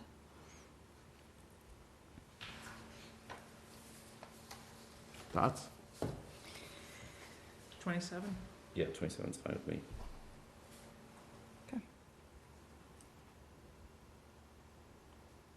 Okay. The other question that someone asked, I forget who emailed us, but about kind of where the revenue is going from the outsourced dining. I just don't remember, I didn't know if it was going to the downtown fund or. So we had talked about trying to earmark the revenue to do something downtown, but I'm not sure we can. It's a general fund General fund receipt. receipt, I mean, we can keep track. It's a Stacy question. Yeah, so I think we should, at least every year, figure out how we communicate what we're doing with it, so. but- It would have to be appropriated at town meeting to move it into a dedicated fund. well, And- I mean, I think that's something we should kind of explore. I mean, it's 1,000 per space for how many, 18 spaces last 18 year? spaces? $18,000, $20,000? We can still direct it to, downtown and betterment and other things, but we're not necessarily looking at, we're not doubling the number of spaces, it's not likely, so it's a $20,000 number. Because I'm not suggesting It's a that we change the $20,000 fee. number, but that can go, a long way to some of the beautification projects downtown. Absolutely, yep. And, I mean, remember Dana was in here, the chamber spent $20,000 to electrify those poles, to use those. Yep. I mean, hanging baskets cost, $15,000, so. Right, I think it would be just helpful for some of the retailers and some of the other businesses that don't get necessarily the benefit of the outdoor dining spaces to see, that it has been benefiting the town center in Yep. general, whatever that is, so. I mean, one thing we're talking about is bringing on an economic development Yeah. person and maybe having it dedicated, that's gonna create an actionable plan. So, maybe having a dedicated fund that they can draw from, to incorporate those action steps might be nice. So I think it's something we could talk to Stacy about when Yep. she's back. Yep. She hasn't left yet, but after she's back, it'd be good. What about fees? So we charged $1,000 per space last year. What do people think? I wouldn't change it. Yeah, I agree. The same way. It's less time, so I mean, it would be hard to increase the fee. Yeah, So. exactly. Okay. And everybody's okay with the up to three contiguous spaces?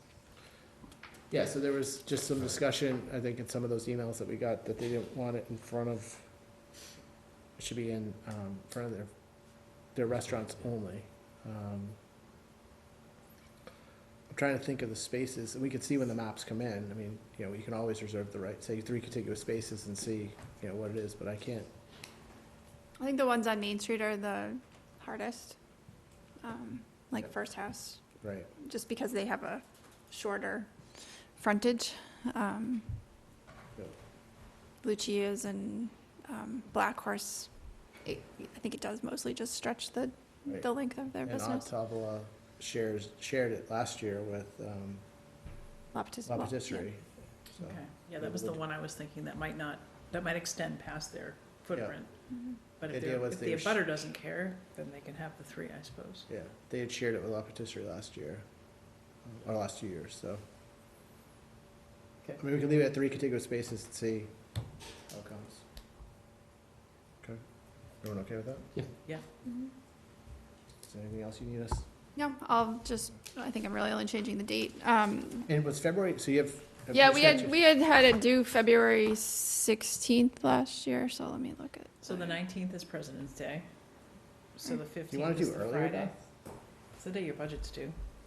I'm not gonna be reviewing, No. So you outdoor wanna- dining Then applications. February vacation starts the 19th, so if you want to pick the following Monday, which would be what, the 26th?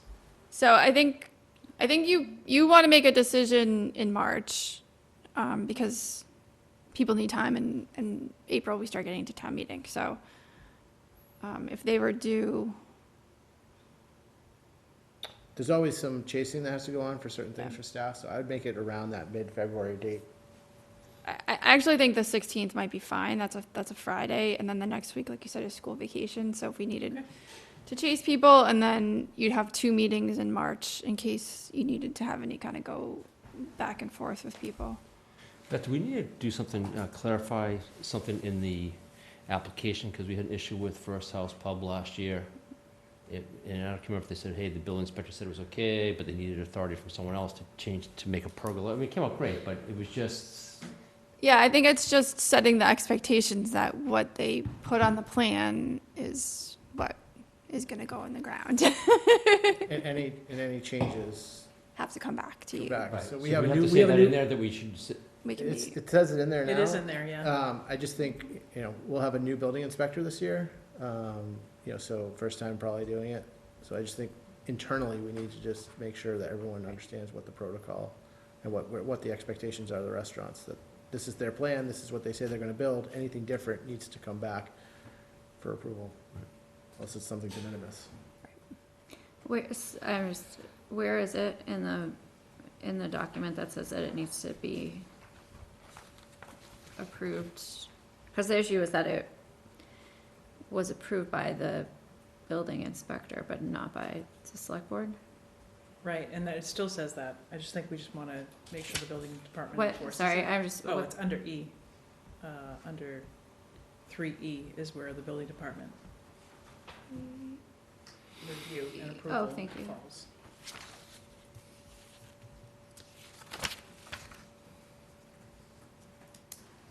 So we can clarify that that needs to be included in the original submittal. Yeah, I think that's, Yeah, I think I that think would that's in the checklist. It might be better to put something in the checklist, Beth.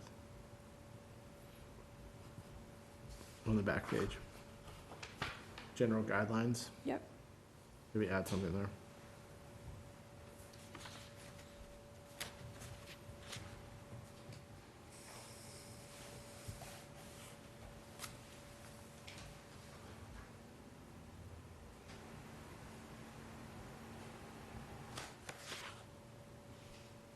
Anything else?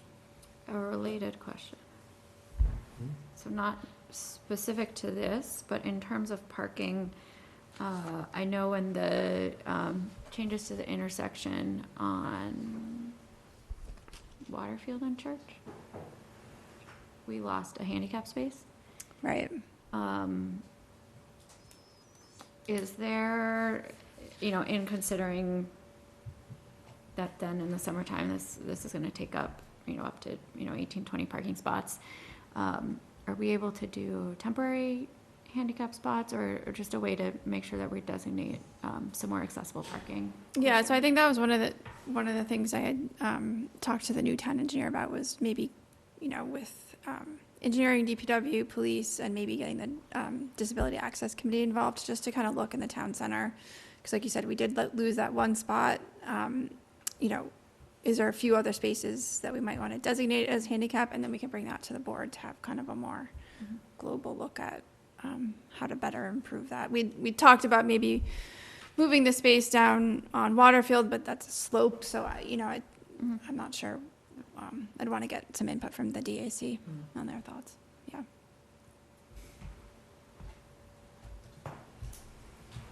Okay. All right, so why don't you put that together and we can consider it.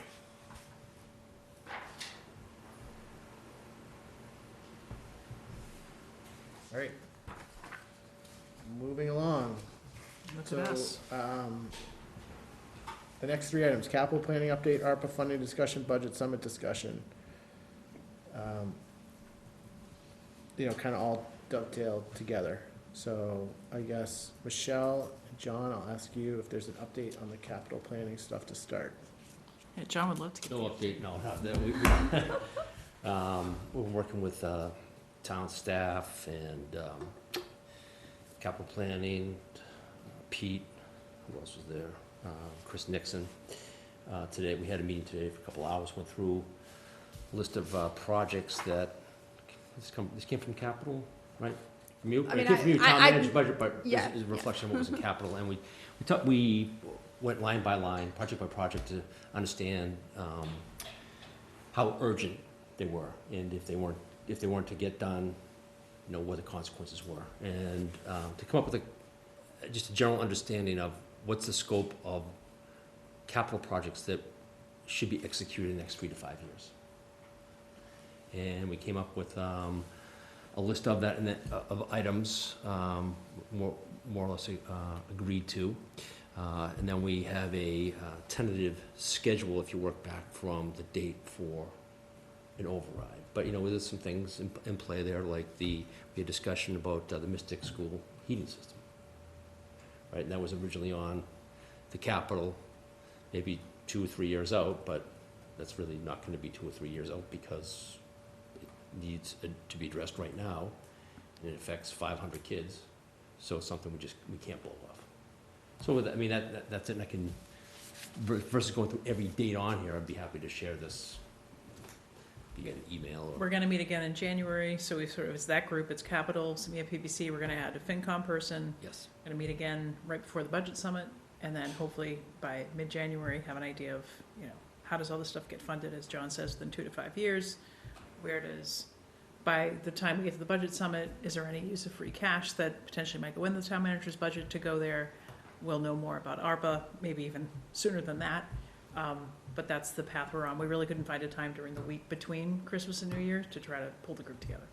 So I think we're gonna meet it, you know, as often as we need to, and we wanna get FinCom to the table so that if we do whatever process we take, whatever approach we take, we don't get surprised, like, how'd you get here? And we don't think it costs that, and we don't believe that's actually a project. We just wanna have that voice at the table sooner as we're moving through, all the projects and what the options are. So Beth's been there for all of them too. She could probably add to that, but that's our plan anyway. Okay. So I guess, you know, adding FinCom makes sense, right? They've got, you know, they seem to indicate at town meeting and some of their writings that they're looking for some type of plan Yes, in the middle of January, which would be something, you know, this would be. new to the town. We're right on schedule. Yeah. Right? Well, I think it's components of that plan, like, I'm not sure what that looks like, but there's, you know, they're looking at, you know, a schedule for replacement of vehicles. I'll follow up with, you know, Beth and Rich offline, but looking to see if there's, I think FinCom has kind of a schedule they wanna move through. Can they talk to Pete? Can they talk to police and look at vehicles and just kinda do like a beta test? So we can give them that access or not, but I'll follow up with you, offline, just to, I think they're trying to put some actual structure to some of their, this is not these major repairs, but it's more about replacement. And I think that could be, that's a component, right? An ongoing repair schedule is a component of capital. Fixing the things, investing in the infrastructure that we have on the list is part of it, so. I think Yes, it all can understanding come that- together by like whether it's exactly what, we don't even know what the vision is of that plan, but I think you're gonna have several elements of it more fully fleshed out. So, and I'll forward along kind of like what that ask is. Just got a note earlier today. So I guess procedurally, I'm just trying to figure this out. So you guys meet with this group again, January 5th, Yes. or January 4th. Fourth, yes. And then we meet The 5th for the budget summit, 5th for the budget summit, and we also meet the 8th. the 8th. That's just like a long weekend of select board meetings. Isn't it? Look at that. Bookend the weekend with select board fun. So what would be, I guess, the expectation at our January 8th meeting, knowing that that 15th deadline is kind of out there? Well, I shouldn't say deadline, but ask from finance committee of the town manager. Because I think she needs our policy guidance in order to kind of present something to finance committee. And are we working on that date, or are we working on a date in the future? So to get to a March election, the drop dead date is February 19th, to have a ballot question voted Correct. by this board, Okay. if that's the date we're aiming for. So we're gonna be communicating it over, we're gonna have basically a month to communicate that to residents? I mean, is that the idea?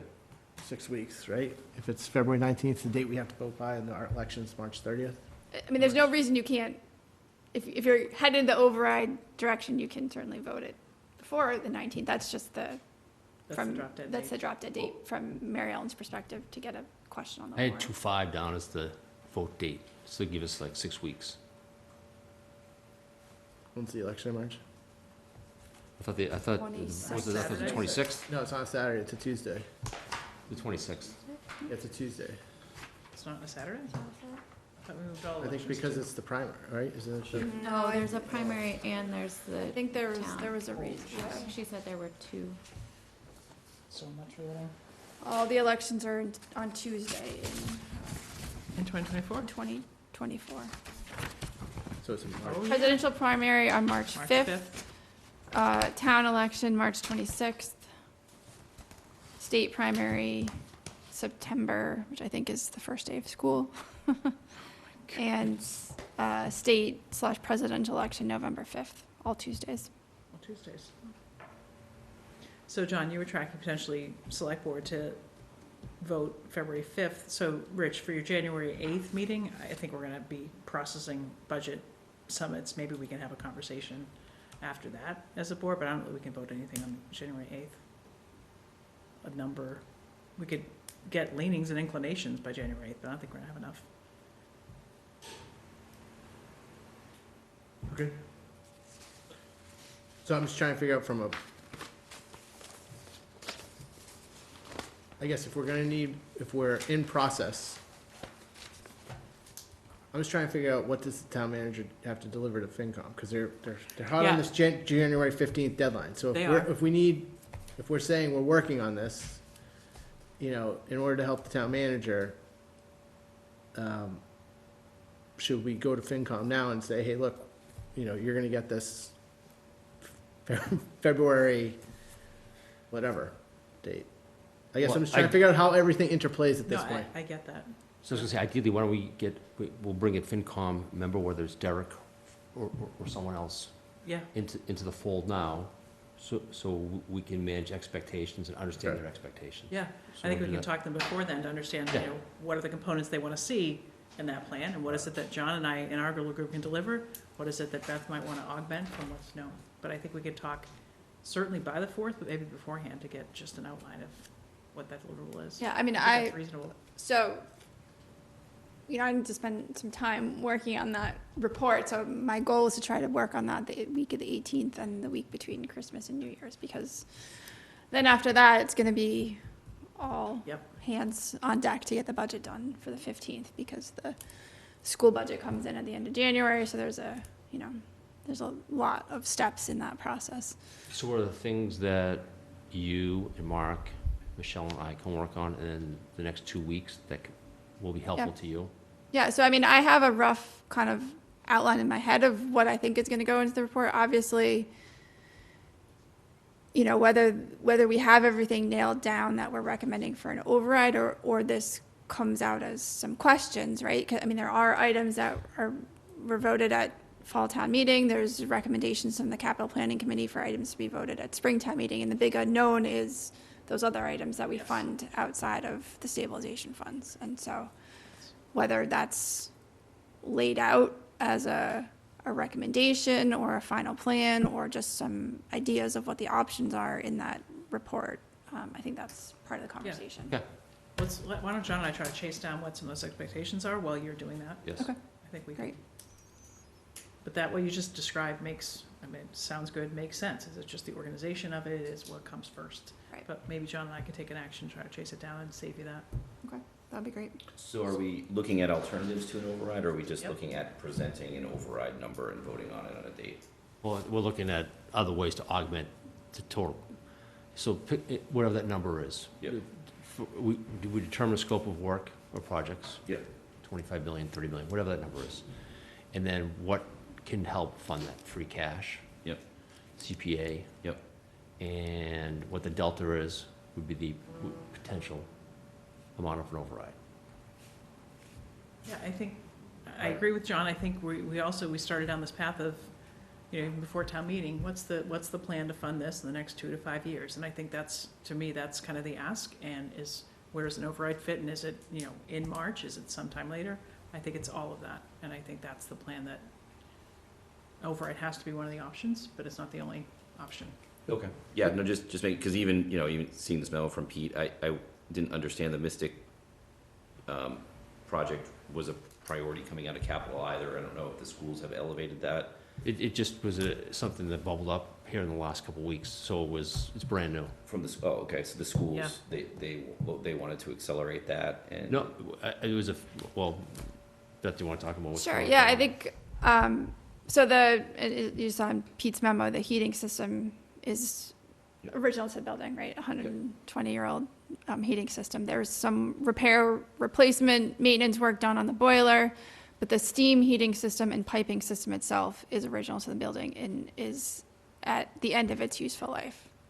And they are out there, according to Pete, daily, maintaining that and trying to get that. They've had at least 2 emergency repairs this heating season, so in the past, month and a half, where they've had to do asbestos abatement because those steam pipes are encased in asbestos. It's just not, it's not sustainable to run a building where we have, 400 to 500 kids in it a day. And there's no short-term fix like for 2 years where you We, feel. we've done that. Right. So So- they got capital maintenance money. They've already done that short-term fix. And like I said, when we met today, my original thought for the ARPA money was to try to use it for the library windows, just because we're under a time crunch of having to have that money allocated by the end of 2024. And that was a project that I felt we could achieve, getting the design done and getting a contractor on board and a contract executed by the end of 2024. But given the conversations I've had over the past week with the facilities director, my recommendation is the more critical kind of health and safety project is the HVAC system at the Mystic School, because More than the library windows. Because the library, if the library windows, like one fails, okay, big deal. If the heating system fails, where are 400 or 500 kids gonna go, and what are the parents gonna do? that's my concern, is that we're going to displace. This is always my question. When we're dealing with something like the library windows or a vehicle, everyone says it is the highest, need, and it is the most urgent thing. So that's why I was even asking last meeting, Right. on a scale of 1 to 10, what are these things? The library windows didn't seem to me to be as high a priority as some of the other, issues, but we identified them as the highest priority. So that was the number one thing that came out of our capital discussion. So I have a hard time knowing how we're prioritizing things if we're not, are getting back to like what. That was part of our discussion today, was like, Yeah. that exact point, Mike. Yeah, because- but I'm not there, so. I get it. I So know, I just- understand. yeah. And I trust you. I'm just saying that's what's hard for me. I think of everything on a scale of 1 to 10. Whereas the library windows, we said it was at 10, it was the highest need. Now we're saying, I don't know, maybe it's a 7, and now the Mystic School's popped up again, and maybe that's a 10. I just have no idea. I mean, I don't know if we have just 110 in this town, or 1.9 or 9.5 or whatever. I mean, we have some significant deferred maintenance in this town. And some stuff, you're talking about library windows, you're talking about Mystic School heating system. I mean, it's 100 years old. It's original to the building. So, significant deferred maintenance. So, I think it's okay for us to have projects that are on the same priority level. And so I think my question to you, John and Michelle, is this committee that met today, is their only task is to prioritize the list? Is that, I'm just trying to figure out what this charge is. I mean, I think that I'm the one who kind of organized the meeting today, which was partly just for all of us to get together and everybody to understand. A lot of it was hearing from Pete, right? Like, what is the real understanding the issues that we're seeing that have led to these projects, the importance and timeline for these projects and these needs, and then also understanding where we are, because we did get some money at fall town meeting for some of these projects to move into design. But if we're on a mid-February timeline, we're not going to have that money that was approved at fall town meeting. We're not going to have, for the most part, any updated cost estimates to get to this override. So I just wanted, everybody to be at the table and have that conversation, and especially for, Michelle and John to be able to ask questions to understand the specific requests. Obviously, Capital has heard about most of these projects for many years, so, they're quite familiar with them. So I guess that, I think we talked about that group meeting again, but I don't know that, ultimately it's up to this board to decide what you want to include in. I think we're, as staff and other committees, boards and committees, we're here to support the board in making those decisions. I don't know that group is the one, unless you specifically ask that group to make a recommendation, but No, we haven't. I'm not sure we will.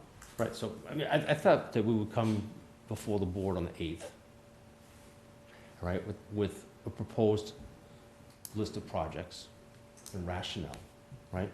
And then you guys can ask as many questions as you want, and then we have a couple of weeks to go back, get the answers, and then make a final presentation to, here's what we see as the scope of capital improvements over the next 2 to 5 years.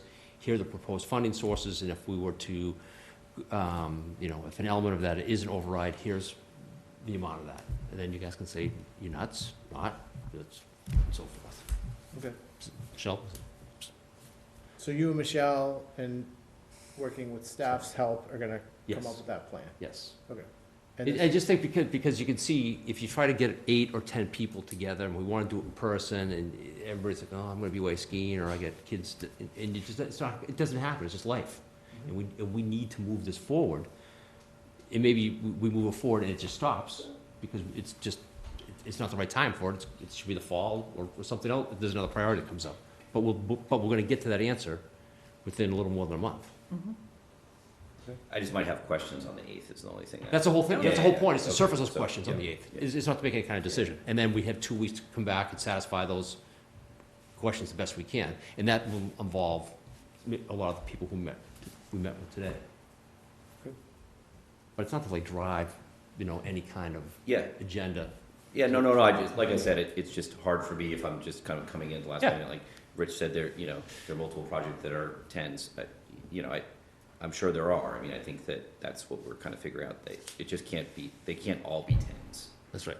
So, Yep. we identified the Everett culvert as a 10 really last week as a high priority for us to fund.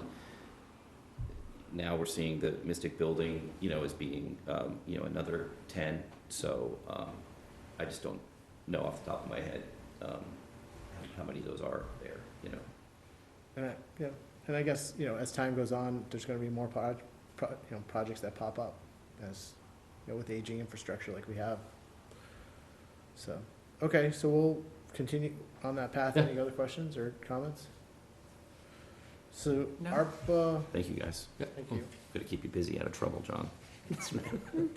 So ARPA funding discussion, Beth, is there anything to add? No, it was really just just to bring the Mystic School HVAC to the board's attention as So- something that's jumped up to the top of the list. So I would assume, John and Michelle, as you kind of parse through the different funding sources, you would want to leave that ARPA recommendation to be part of your presentation, right?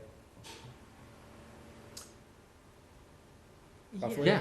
Yeah, right? Yeah, I It's just mean, more imminent than most other projects Yes. we're looking at. yes. So I'd say, don't But spend part $1 of your million. plan is gonna be how we allocate, the ARPA money we have remaining Right. towards capital, Yes. and then, strange flying bug.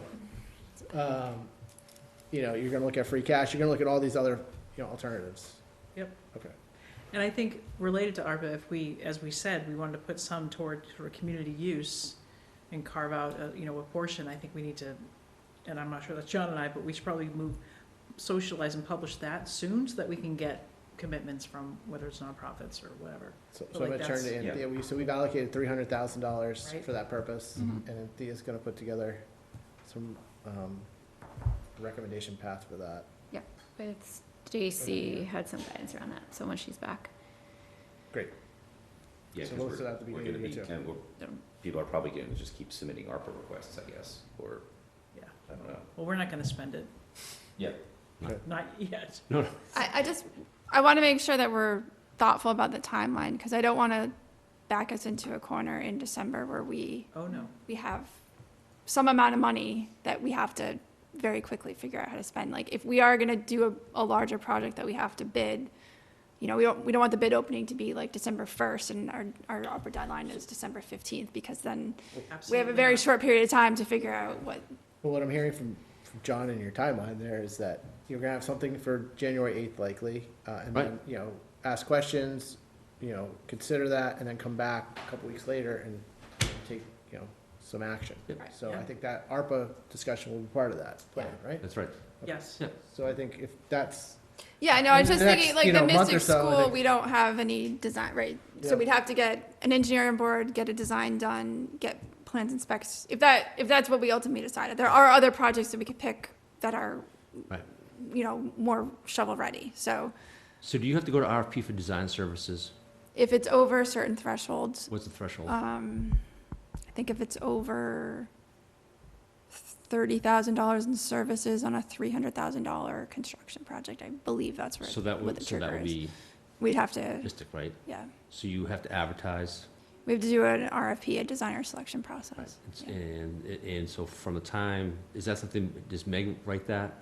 Yeah. Then you would I mean, put we like in usually the work with Meg. register or, Yeah. Yep. whatever, okay. 60 It's- days, probably, at least. Yeah, I mean, but by the time you get somebody under contract, Oh, and it's, then negotiations. you know, yes, it's, 90 days, really. hopefully it's quicker than that. But like all these things just, Yeah. it takes time. I just want to make All sure. right, well, no, I want to work backwards from November and say, by the time, it's going to take someone is it, 60 days or 90 days to, they have to survey the building, they have to design it, you have to approve it, all that kind of stuff. Then you have to go to RFP for it, and you've got 30 days out there for, maybe it's only 21 days to bid. Then you got to open it, and, so all, that's like, you better figure that out by like March 1st.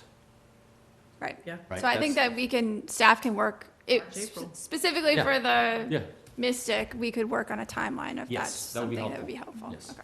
please. Not that we'll go down that road, Yeah, but.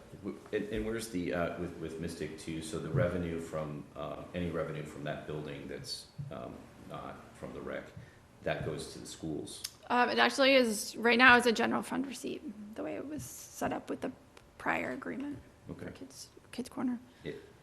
okay, so it might be helpful too if that's, I don't know where their contract is or whatever, if we're identifying some of the. They're on a year-to-year Sounds like they're basis at this. renegotiating. Yeah, Yeah. right now. It's corner, like, as we speak.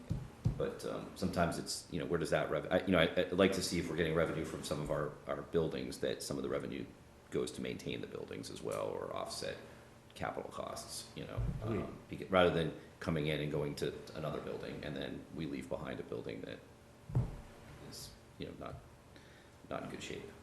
So. Yep. We had that discussion, right? We voted that at town meeting regarding the school rentals. But the way that again, this predates my time, but however, the last agreement, when the contractor signed with Kids Corner, it was, the money is just deposited into the general fund, not into the school building rental account. Correct. It's, I think, $35,000 currently.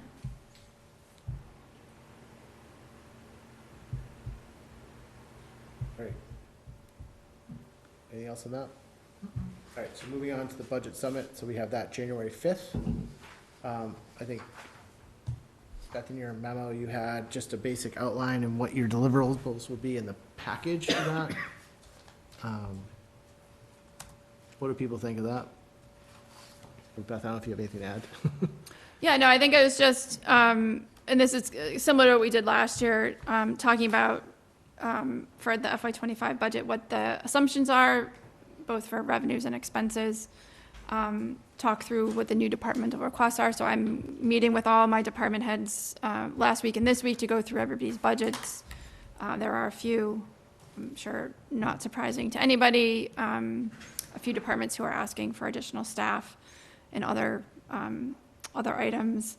And then the second part, I think, would be the capital funding discussion. And then at the bottom here is just the information that, I would expect to provide the board, which is a discussion of our long-term liabilities, OPEB, and pension. Actually, just when I got back to the office this evening after dinner, there was on my desk was how much to budget for FY25 for pension. So 7.1 million. And then some of the stuff that we've developed over the past few years, which is, historical information related to departmental turnbacks, free cash usage, operating reserves, existing debt, all that. So we're having Hilltop update the debt information, so I'll have fresh numbers for the board in January. I think what would be helpful for us too is just to see what the schedule is for residential tax impact. So when we'll be borrowing for Lynch, and when we're going to be, even we're looking at water sewer rate increases, we're looking at transfer station permit increases. So we have a sense of, for a period of time, what the impact is going to be on residents. So It's one of the things that we're doing for ours is like all the debt that could be incurred or, and it's rolling off over the next 5 years. What's Yeah, right. that Yeah. impact on the tax rate? Because I'm like, all right, what's this mean? And I did want to know about the dam, because 86% of that dam rolls over into, Right. yeah. Yeah, and there is some rolling off out of the stabilization funds as well, so, Yep. you know, just, how we communicate it to residents, what, you know, is important is how much we recommend as well. Anything else you want on the agenda or for deliverables for that budget summit? What do we expect to get from, I know new departmental requests from municipal, what do we expect to have from schools as of the 5th? Nothing. Nothing. I mean, I shouldn't say that, but they typically wait till, let's do the January 31st. And January we usually get 31st. it, you know, Yeah. they'll go through iterations of it up until that date, you know, or roughly that date, typically. We usually make kind of this, early in the budget cycle, we make some assumptions based on historical trends. Okay. So I guess the question is who do we want to invite to the meeting? Because we should probably get this on everybody's. I mean, I'd invite Calendars. the school committee chair and vice chair, or, I'd invite FinCom, same. Chair and vice chair, yeah. Could invite the superintendent if you'd like to come. Stacy? I already invited Stacy. I'm looking down the list. I don't think it's a meeting without Stacy. Is there anybody, I mean, do we need planning board? I don't think so. Anybody else have any thoughts? I mean, that's who we had last year, right? I think so, yeah. Any reason to have the enterprise funds or someone, maybe it's DPW or maybe Beth speaks to that? Like enterprise, you know, in terms of revenue, because I know water and sewer is gonna be separate, but any anticipated borrowing or impact from water and sewer enterprise? I don't know if that's part.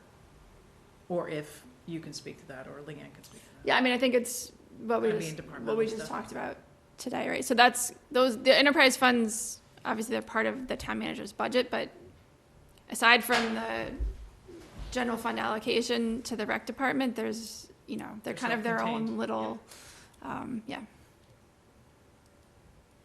Anyone else think of anybody? Do you want to invite anybody from capital if part of the conversation is going to be about capital Sure. funding?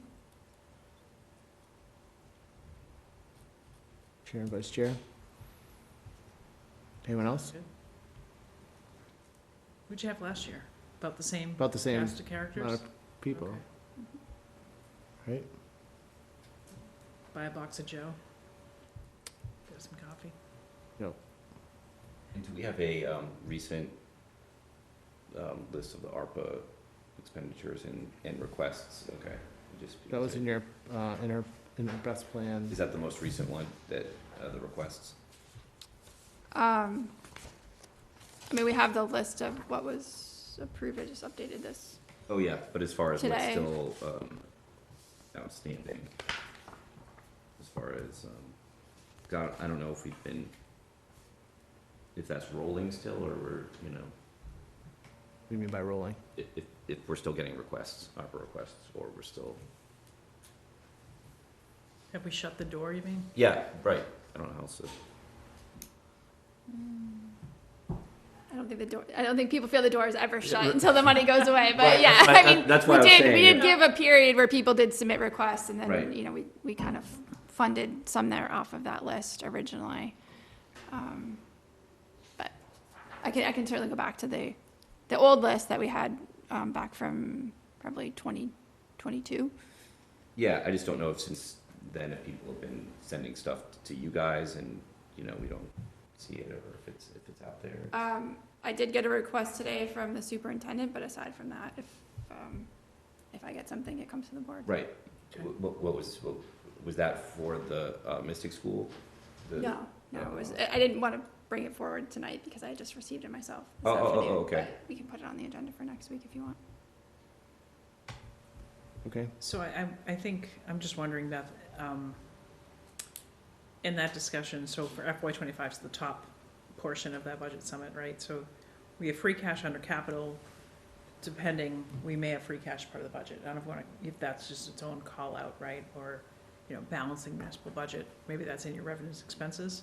But I think inviting some, I'm not sure how we want to invite kind of participation from FinCom in terms of use of free cash, obviously from capital. The list will be the list. We'll have some slightly, probably, we have pretty sharp numbers as we know. But I'm just curious where we want to hear from people versus we're talking at folks. So it seems like free cash is needed on both sides of that, that equation. And I'm not sure how to invite that, but Yeah, I mean, I'll have once we get the stuff from department heads, and we kind of go through it and feel a little bit more comfortable, then I'll have a very preliminary kind of final number of like, here we are, revenues, expenses, where are we balancing, so that we'll have an idea of how much free cash we might need to use. Things are changing, we don't get the state cherry sheet numbers up until town meeting. We don't get the right. I mean, vote House numbers. wants the So my industry. budget is always, things are always shifting after the town manager's budget, in terms of some of the other items. But, so we'll have preliminary idea of where we are for that January 5th meeting.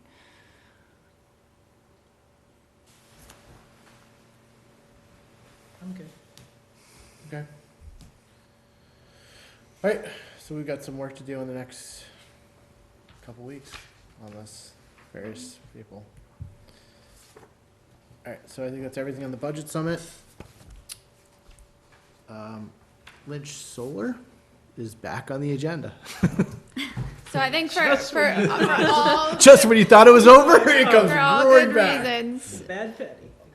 All good news, though. So the bids were opened November 30th, as I mentioned. We had a very successful, favorable bids. The low bidder was Brait Builders Corporation, who all the bidders were pre-qualified. There was, so everyone who submitted a bid was already pre-qualified. The total project construction budget was $67.6 million that the project has. The base bid came in at $65.7 million, so base bid was underneath. We had 4 alternates, I think, as we've discussed. The first one was for the roof safety railings, and then alternates 2 through 4 were related to the solar pieces. The total base bid plus the 4 alternates came in at $68.2 million. And so last Monday, the EFPBC voted to award the base bid as well as all 4 alternates as part of the project. So the 68.2 versus the 67.6, they're a little bit over, their project budget. So the recommendation is we have the $300,000 of free cash that we approved at fall town meeting to go towards solar. So the recommendation is to use that $300,000 of free cash, and then they'll make up the difference, which is $240,000 out of their contingency. So, Great. I think it was a great outcome, and we will be able to rescind that borrowing authorization at a future town meeting for the solar piece. So it'll all be baked into the I already got project. a note on that last week. Are you gonna rescind that borrowing? Wow, someone was watching. Yes. So I think it was the best possible outcome. So I think Could everybody's could very we also happy. take a look at the alternate 1 to the roof safety rails, to see if that's a, completely necessary component to the project? It's pretty rare. I mean, it's not something that anybody does except for us. And I realize why we did it way back when on the high school, but I don't know that's it's really a requirement. It's just too bad to be using something that's seemingly unnecessary and using that entire free cash transfer to pay for that. So Don't we have to we accept have it? to, you have We to take the accept it alternates in now. order, Right, okay. so we can't. So you're stuck and- with the railings. Yeah. Because we can't accept 2 through 4 unless we accept And alternate 1. Take alternate 1. Okay. So, I mean, there was a lot of conversations at the EFPBC in terms of how they developed and prioritized those alternates. I would have to defer to them in terms of the priority of that one. But at this point, it's kind of a done deal with that first alternate. I think it's great that solar is covered by the project, minus the free cash appropriation. Came in well under budget that we spent hours and hours talking about, so. We learned a lot. I think I learned a lot. I'm glad it all worked out, but, Yeah, and it's even looking at it now too, that alternate 4 there was what Select had originally bid on at 1.8, and so for that to come in at 1.8, '07 is just kind of crazy, right? Yeah. So, because Yeah. we were very unsure about their number, and Yep. they said, no, we stand by our number, and I don't think we really believed them necessarily, but at least somebody did. So, Yeah, right? those guys. Those guys. So, It's good. but yeah, no, it's a great outcome. Thank you. Do we need to do anything with that free cash appropriation, or are they just, when they're No, I mean, finalizing the contract, it's part of? it's all set. Yep. Okay, good. Good outcome. Hours of our lives. I learned a lot, though. There's that. Yeah, we're not really gonna do it. It's really just a learning process for you. That's right. That was a test. Yeah. You passed. Oh, good. So, the next, let me do the next two items first. I mean, let's do the housing partnership plan, resident at large, come back to select board goals in a second. Sure. So we have two spots open, Beth, I think you said. We've got one application. It's Okay. it's our choice, but we originally said we'd have 2 residents at large, but we only received 1 applicant. So I think we can still continue to advertise it. The first meeting is this Wednesday, and if we find somebody else who wants to join, great. As long as we're not at the last meeting, but in the early stages. So I think we had talked about a developer perspective on the committee, and so I reached out to a few people. Yeah. Ben Albiani from That was Albiani you. Properties, said he was interested, and be willing to do it. So you have his application. I don't know, what do you think? Let's do it. Be great. Yeah. Great. Any other discussion? Do you wanna take a Yeah, vote? I think we're familiar with Ben. Yeah. I think we, need to, right? He's very excited and stuff. I talked to him when he dropped it off. Good. You can talk to Doug Barnett. Do we, in terms of the other spot, is it I think we were trying to get someone, So we reached out to people that we knew applied through the lottery program to be affordable, yeah.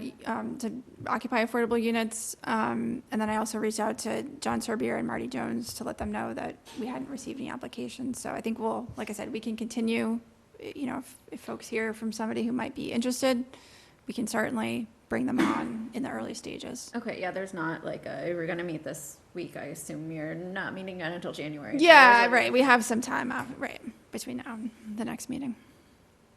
I'm glad to have at least one at large, like has an office downtown, works downtown, is on town meeting, checks a few of those boxes, is a developer, like, I think that's good. Yep. A resident or a potential resident of housing or a resident downtown might be impacted, Yep. I think would be great too, Mhm. but we have a little more time. Do we need to vote, or did we kind of last time we just said we hoped to see applications but didn't need to? I was trying to recall. we could take a vote. I can't remember, to be honest with you. If it was, we were gonna say leave it to the town manager to decide, or, Ooh. I think we said you guys would decide, but I mean, so let's take a motion. Yeah, but let's do that. I'm I with can't Anthony. I remember. forget too, I was like, did we just give it to him? Patty might remember. Let's take a vote, why not? So move that we appoint Ben Albiani to the Housing Partnership Plan resident at large Second. spot. All those in favor? Aye. Anyone opposed? Hearing none, it passes. My neighbor's on, like, from the Council on Aging. Oh. Phil Bushy, he was selling Girl Scout cookies this weekend, so he's like, oh, I'm doing the housing grant. I was like, thank you. he is? He is, he says he is, He is, he is. Council on Aging. Yeah. I don't think he's, I think he's doing housing protection, or at least he raised his hand to, so. Could check that. Yeah, fact check me, I mean, he was at my door. Yeah, well, yeah, so he's the Housing Partnership Board representative from the Council on Aging. Council on Aging, so I think maybe he's going to shift into that for housing production. I think I'll be working with him, one way or the other. All right, CPA working group update. So I know there's a plan to put this on for the spring town meeting. I didn't know if there's any update. Not really, we're trying to get together to kind of finalize the full, report and kind of also in a way kick off the campaign heading into spring. So it's more of just scheduling this time of year and getting, everyone there. So, we'll get that over the next few weeks, but I imagine that we'll have something in January to be finalized. Will you have we're like a close. like a timeline of, are there gonna be any public presentations before town meeting? Like what, Yeah, any idea what you guys are envisioning at this point? And Yeah, you know, we'll the certainly be role- sending, information to town meeting members and everything, and town meeting is really the kind of kickoff, for the campaign for the fall, so, Yeah. So I think this board needs to decide something first, right? Like endorse a plan that you can then go Yep. promote, right? so we'll have that mid-January for us, so whenever and that's- January's gonna be an exciting month on this board. Always is. So much Always going on. is, yeah. And, it really can be, any time before spring town meeting, but it's more of just that we probably will have some outreach and. Yeah, I just didn't know if you wanted this board to take a position on it sooner rather than later, so you can start doing that outreach. I think we're a little bit ahead, if we would do that now, we still wanna kinda get some momentum going into, Yep. the election and into the, into town meeting for it, so. Okay. Cause we're gonna have a pretty busy town meeting as well. It's gonna be 5 nights, 5 nights. 6 nights. We're lucky. Maybe we can meet more in April than we met in November. Yep. That was a joke. Anything else on this CPA at this point? All right, so that just leaves us select board goals, work plan, town manager goals. I think Beth had put her town manager goals in there. So kind of put this on the agenda just to kind of review it. Seems like we have a lot we're working on, for January. But, this is the time of year as we start to plan for Springtown meeting that, we kind of hit the reset button. So thought it'd be a good time to maybe just quickly bring this up, see if there's anything that, we haven't kind of touched on that people want to be working on. I mean, the CPA, capital, budget, that alone, and you add in the other things that are already happening in the town, housing production, the zoning stuff, there's a lot of moving parts at this point, but I didn't know if there's something else missing that people wanted to put on there, and kind of move forward towards Springtown meeting. Yeah, I'm not sure I saw anything missing, but I was looking at fiscal, which, John, I think you and I raised our hand for that, right? Which was, and facilities and outcomes, and I think some of so goal E is infrastructure. I think, we talked a little bit tonight about fleet management plans and replacement schedules and using the VFA software, create a capital asset planning model, and a long-term funding for recurring capital. So I think we're kind of making progress on that, which is nice. Good on us. I just wonder, on the fiscal side, do we want to reconstitute the State of the Town Committee? That was a task. And, would that be after this budget cycle? That was a 5 to 10 years to look at expenses and address gaps around the fiscal plan for the town. Obviously, it's not gonna happen before the budget season in February and before a Springtown meeting, but do we wanna sort of kick that off? I don't know when housing production is gonna be done, like, we're trying to get at-large members and people involved, so I don't know if that's a spring priority for us, or if we still think we wanna do it. But obviously, we're all in on kind of CPA, capital, and long-term funding for capital right now. So I don't I want thought to the add state more. of the town was, really helpful, for us, and, it brought in, all relevant stakeholders, and, I think it helped for us to communicate to town meeting and to residents that here is this process, here's what we looked at, even for, Yep. Personnel, and even for, enrollment increases, things like that, what we looked at and why, how we got to where we were. So maybe go ahead, Rich. I was just gonna say, I just don't see it fitting in at this moment in time. Oh, it doesn't, no, it doesn't fit right now. I just wonder if we don't socialize something in the spring around reconstituting it, trying to get people involved. I think we can't do much with it, even form it before May. I think we have a lot on our plate. But if we think we want to resurrect it, we should probably put that on, a town manager update, a select board update in Springtown meeting, and see if we can just get something going in the fall. Yeah. And then the other thing I would say, also in fiscal plan, is create a policy to fund the OPEB plan. Well, we just funded an OPEB policy, and we actually can see the end of the tunnel on pension, so we might actually be making progress toward how do we move into funding OPEB in the next 2 to 3 years, which is kind of exciting. So I guess, do you, in your mind, do you have a task for the State of the Town Committee to do at this point, if they reconvened in the fall? I would want to look at what their charter was before. And I think it's centered around the operating override, right? Well, I mean, it did, and I'm not saying that that's what this should be, but it was Operating capital. fiscal, just how are we gonna manage growth and expenses over the next 5 to 10 years?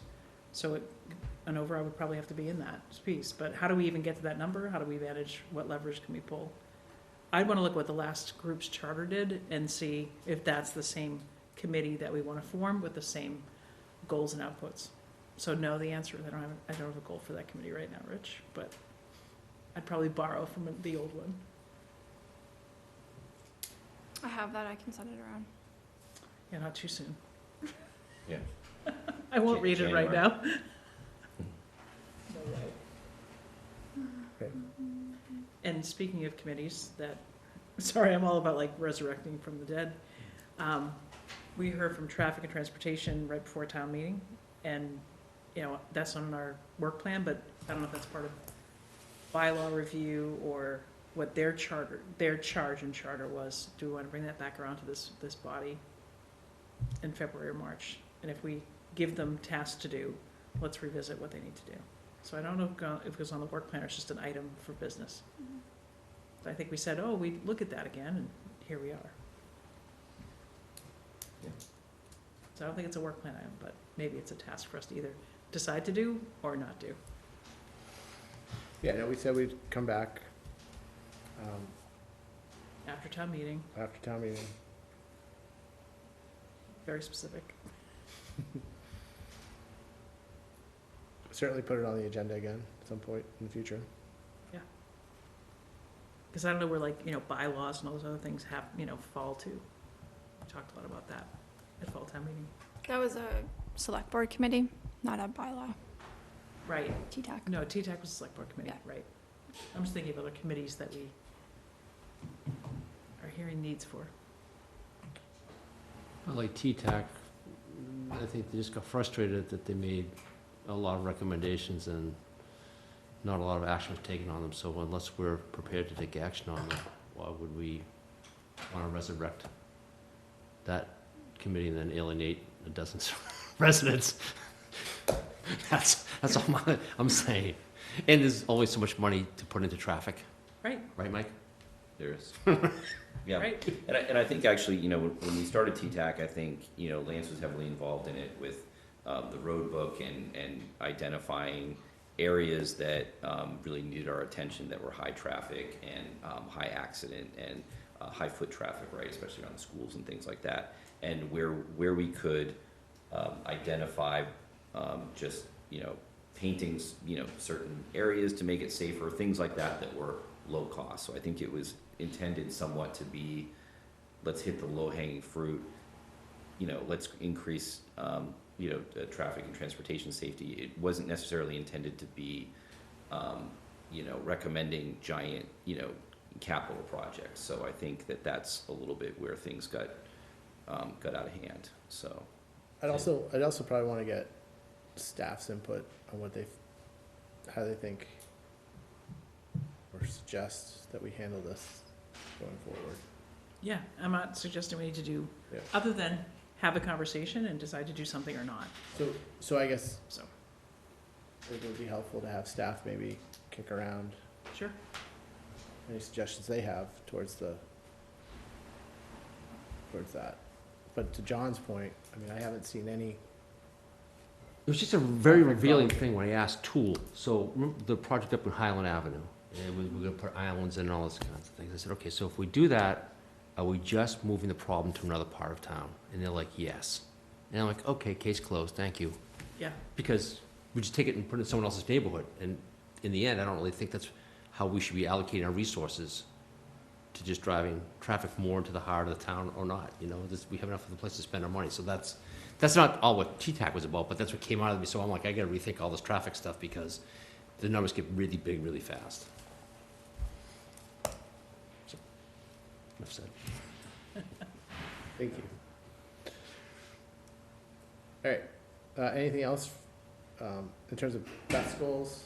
Anyone have any feedback? Beth, I don't know if there's anything you want to add to your. Yeah, I think most of it's the same from the last conversation. I added timeline for ones where it was a kind of a clear timeline, and then I just added the last column is kind of the update as of today.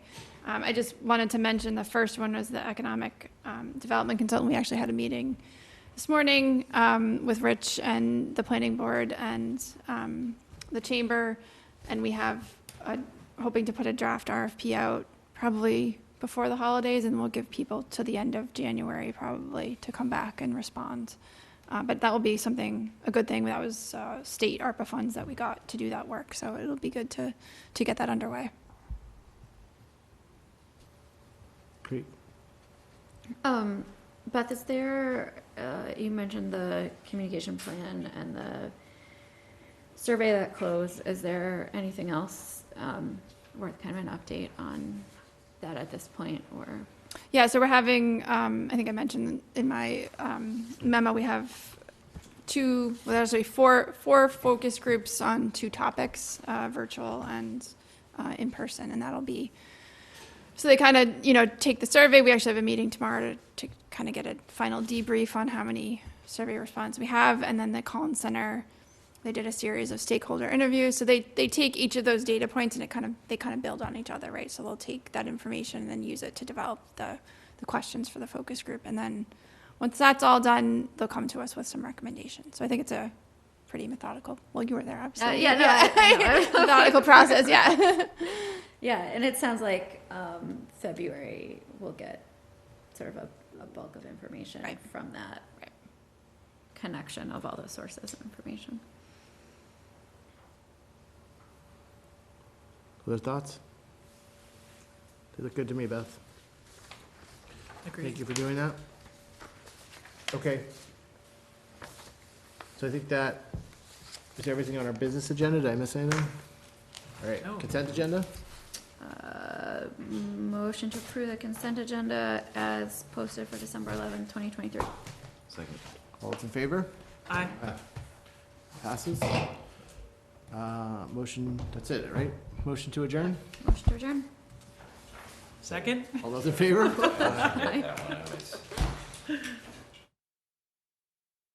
Can we have 5 ayes? Great. Yes. We will adjourn. Thank you, WinCam. Have a great night.